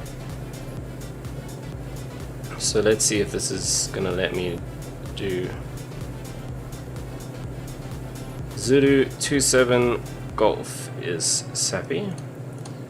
So we'll put that in and we'll go off to the left. So I hope that sort of makes sense. And we call it kicking the ball. So it's kind of hard to see in this plane because you have a glass cockpit, but if you see this little arrow underneath that little line tells you when you coordinated. So if they don't line up like that, it means that we're pushing the center of gravity off to the left now. So now if we were sitting in this plane, it would feel like we were wanting to fall out of our chair to the left. So you want to always coordinate that and keep that in the middle so that you're being pushed into your chair.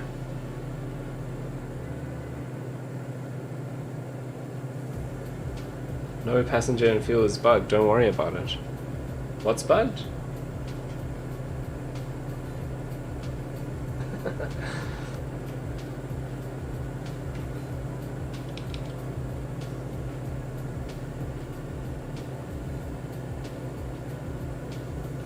Rich, if you're still here, thanks for tuning in. We were just having a deep conversation about how to turn a plane.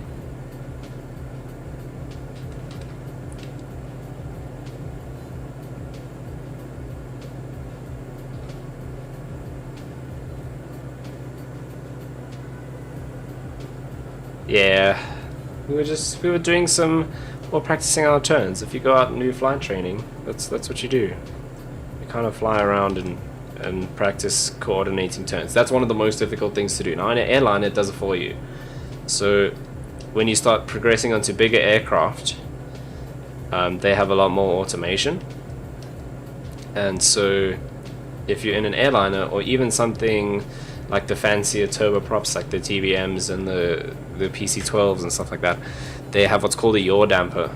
And the yaw damper automatically, as you turn with the ailerons, so as you roll, it automatically feeds in enough rudder to keep you coordinated. So you can see my slip indicator is off a little bit, and then as I add in the rudder, it'll balance out. Yeah. It is cool, and that's because I wondered that when I first flew in an airliner. It's like, you know, with banking, and they go up to like 20 degrees bank, and it's like, but I never felt like I was falling out of my chair. Yeah, it's not really cheating. It's just that if you think of like a 747 with that huge tail that you've got and the huge forces that are involved, it's not that easy to balance that perfectly on your own. So there's a lot of automation, and you've got way more important things to worry about. So the plane does it for you. And then obviously it's more expensive. You have a massive cockpit. Thank you, Richard.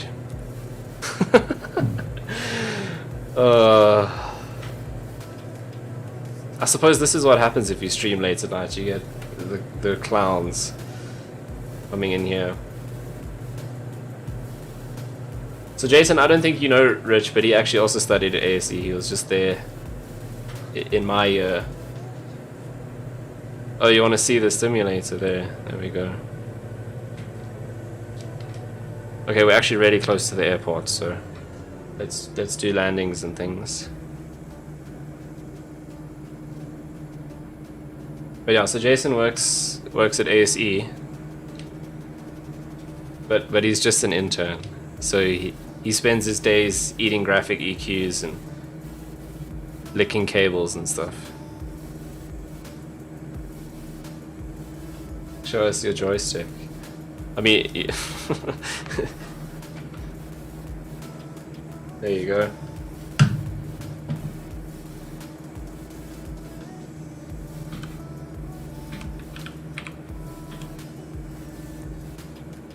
How many graphics did you eat this week, Jason? Because last time I was there, they were complaining that we were running out. We didn't have enough for all the million soundtrack classes.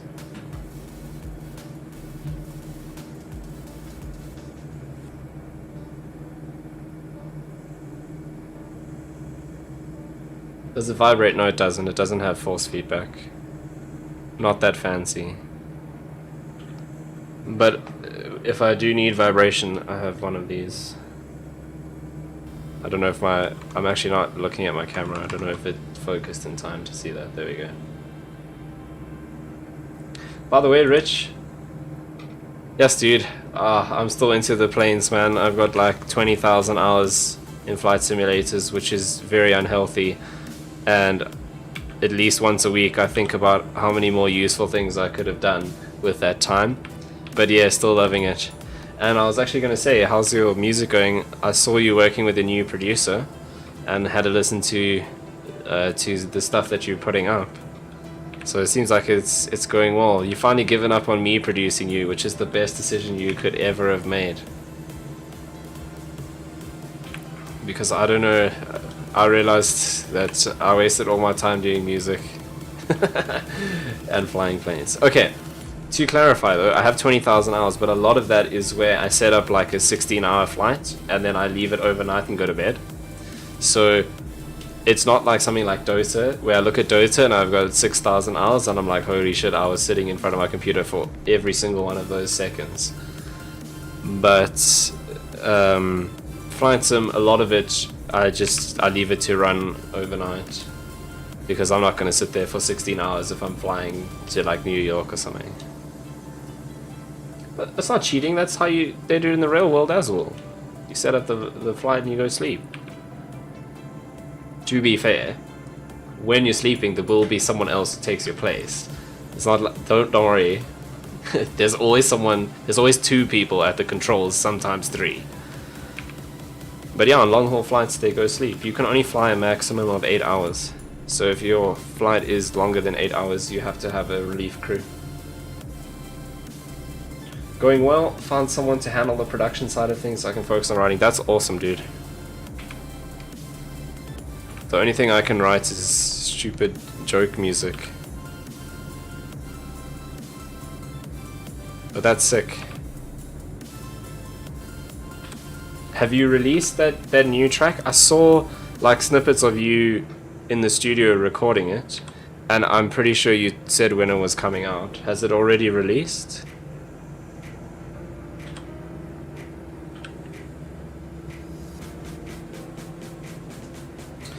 Okay, so let's power back and we'll go flaps 1. Keep the nose down. It's released. Okay, sick. I'm literally gonna go check it out. Is it up on YouTube? Because I'll watch it after this. And Jason, was it you that calculated my hours?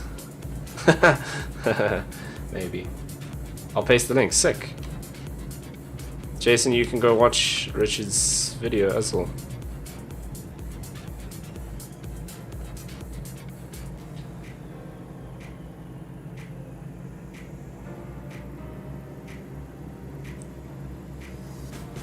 Oh, the sun is not in a good place.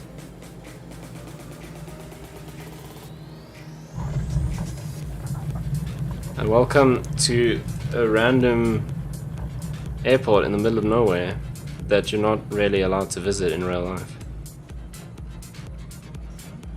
This is a private little airstrip that's owned by Sappy, so you wouldn't actually be able to just fly in here. But in FSEconomy, the like little charter system that I'm using, I actually own this airport, so this is all mine. Aren't you guys jealous?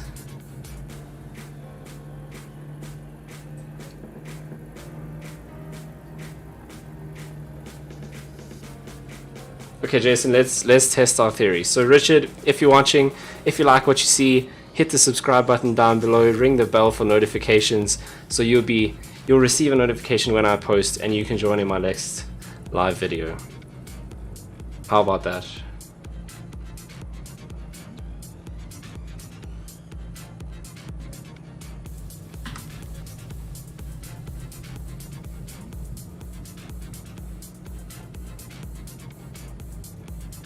Okay, hopefully the fuel truck doesn't drive into me this time.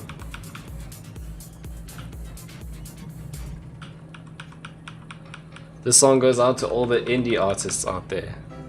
I mean, I'd play it on the stream, but I think YouTube will probably automatically copyright strike me if it's up on YouTube. It tends to be a bit sketchy like that. Richard is busy getting the link. No, he's doing the things. He's doing the things. Okay, then if Richard subscribes, Jason, then I admit defeat, and then you're right, and I have to ask people to do it. Okay, let's cut off the fuel.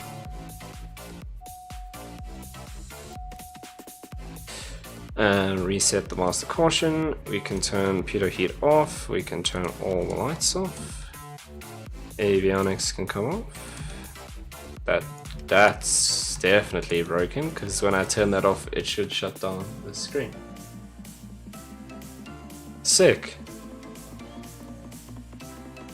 Are you saying it won't copyright strike me? Okay, then send me the link. Damn it. Okay. You Oh, okay, Jason. You got me then. I have to ask people. Oh. I think Nightbot might not like you posting links to other people's YouTube channels. Hang on, I'll fix it now.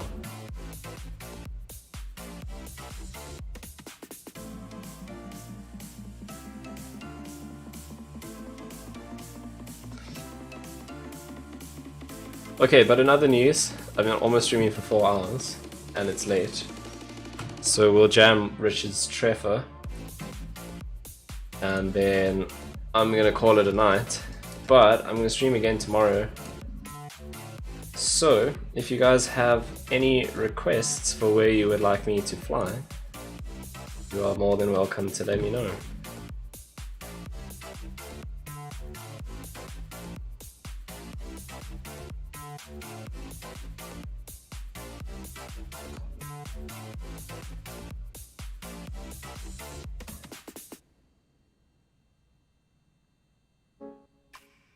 Okay, let's turn that music off. And let's see.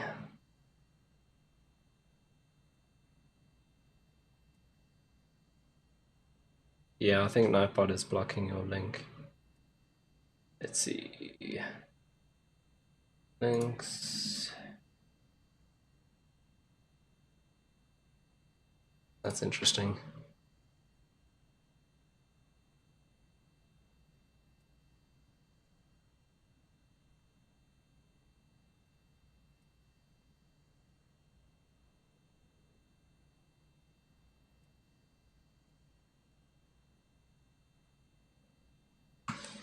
Okay, I'm just gonna do it myself. Do you think I'll dig the track? I'm keen. Okay, here we go.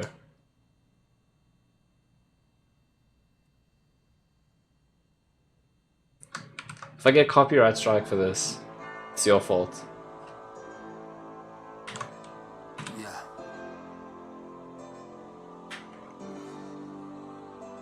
Why do I keep doing this to myself, man?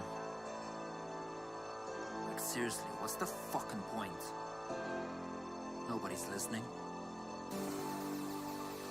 Some days I wanna spit, some days I throw a fit. Most days I wanna find a fucking wall to hit and break my fucking hands on these writer's blocks of bricks. Then use that as a petty excuse to finally quit.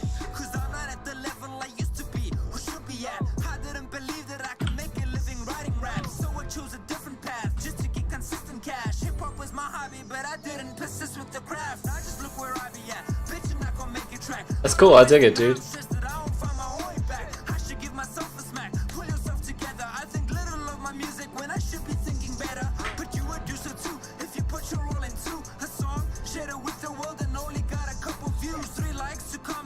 Share if you lucky. Zero faith in humanity, counting on people as suck. Okay, sick. I dig it.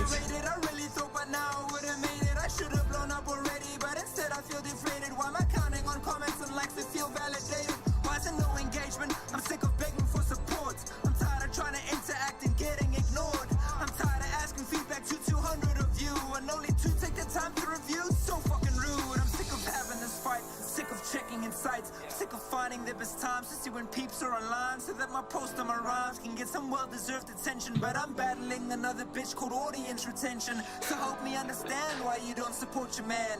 It feels like heavy lifting even though it's just the gram. Social media is a sick game, perhaps I should forfeit, cause I want double taps, but I don't wanna force it. The numbers bring me down, I swear. Why do this if no one cares? Why did this if no one shares? I know that might sound so unfair. This issue solely lies with me. It's taken me so long to see that some people can indeed show their support differently. I just wanted you to see how this has been affecting me, and I've been dealing with this demon inside called hypocrisy. And in this industry you can't do everything yourself. I could seriously use a little help. We'll end it here. And just there and then, when I'm about to put down my pen, a fan sends a DM and says I've inspired them. Says my music has talked them right off of the ledge, help them take off the edge when life was being a bitch. Then they question and wonder how my music's still under the ground, and how so few have even heard of my sound. I just tell them the truth, I'm in this all by myself, cause the people in my circles are just fucking around. I'm just fucking crazy to see how my music loved overseas. There are people out there who genuinely believe in my music and my message, hoping that I succeed. But what I need are their hands to expand my fucking reach, and fans don't understand how far a share can go.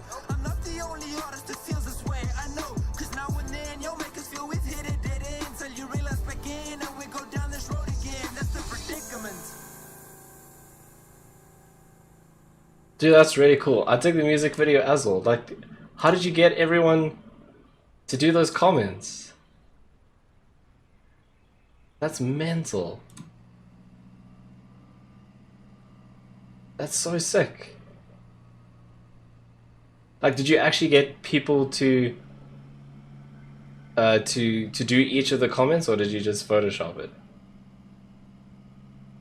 Because if you got people to actually comment like that, that's crazy. That's so sick. But yeah, like it's with Photoshop. Okay, cool. Yeah. So I'm not as naive as most people. But that's still so cool. That's mega sick. But it's so interesting because I was actually speaking to Darren the other day about this exact thing. It's like, literally, if thanks for showing me the video. Yeah, soz, Jason. I didn't have that set up in my scenes in OBS. I'll prepare that for next time. But I was actually chatting to Darren about it the other day, and I was like, even with my stream, like literally, if like 20 of my friends just came and subscribed like you guys did this evening, it makes like all the difference, and people don't do it. I mean, with Darren, we've been doing our gaming stream for like 3 years, and then I look and it's like none of the people that I know have subscribed, and I know, like, I mean, I don't know if you know about it, but we've got a group of people that we play games with all the time, and there's like 30 people, and we went and looked, and one of them has subscribed to our gaming channel, and it's like, it means nothing. Like, if you just go and subscribe, so I know exactly what the song is about. It makes perfect sense. Like, a subscribe and a like makes the world of difference on like a YouTube channel and stuff. And yeah, basically the consensus is that South Africa doesn't have a YouTube culture like oh, Nightbot is hating you for some reason. What did you do? What the hell? Nightbot isn't actually even supposed to be on, by the way. So I don't know why. I turned it off. But it doesn't like you, Richard. Soz. Let's turn this. Oh, it is off. Yo, broken. One day I'll learn how to do streaming. But basically, South Africa doesn't have like a YouTube culture. So people don't, like, overseas people go on YouTube and they watch YouTube all the time and they subscribe on YouTube. Here, not so much. So yeah, I know exactly what the track's about. It makes perfect sense. But anyway, it's been almost 4 hours. Thanks to you clowns for tuning in. It's been awesome. It was really cool to have you asking questions and sharing tracks and stuff. So maybe I should post my link on WhatsApp more often. Yeah, it isn't big here. But anyway, lekker. I'll be streaming again probably tomorrow evening, probably tomorrow during the day. But we'll see how it goes. But now that you subscribed, you can get notifications. So thanks for that. Anyway, thanks for joining the stream. Yeah, keep it up. Keep going with the Treffers, dude. It's really cool. I dig it. Like, this one's got a different vibe to your previous stuff, obviously because it got a new producer. But yeah, sounds really good. Anyway, cheers, guys. Thanks for tuning in.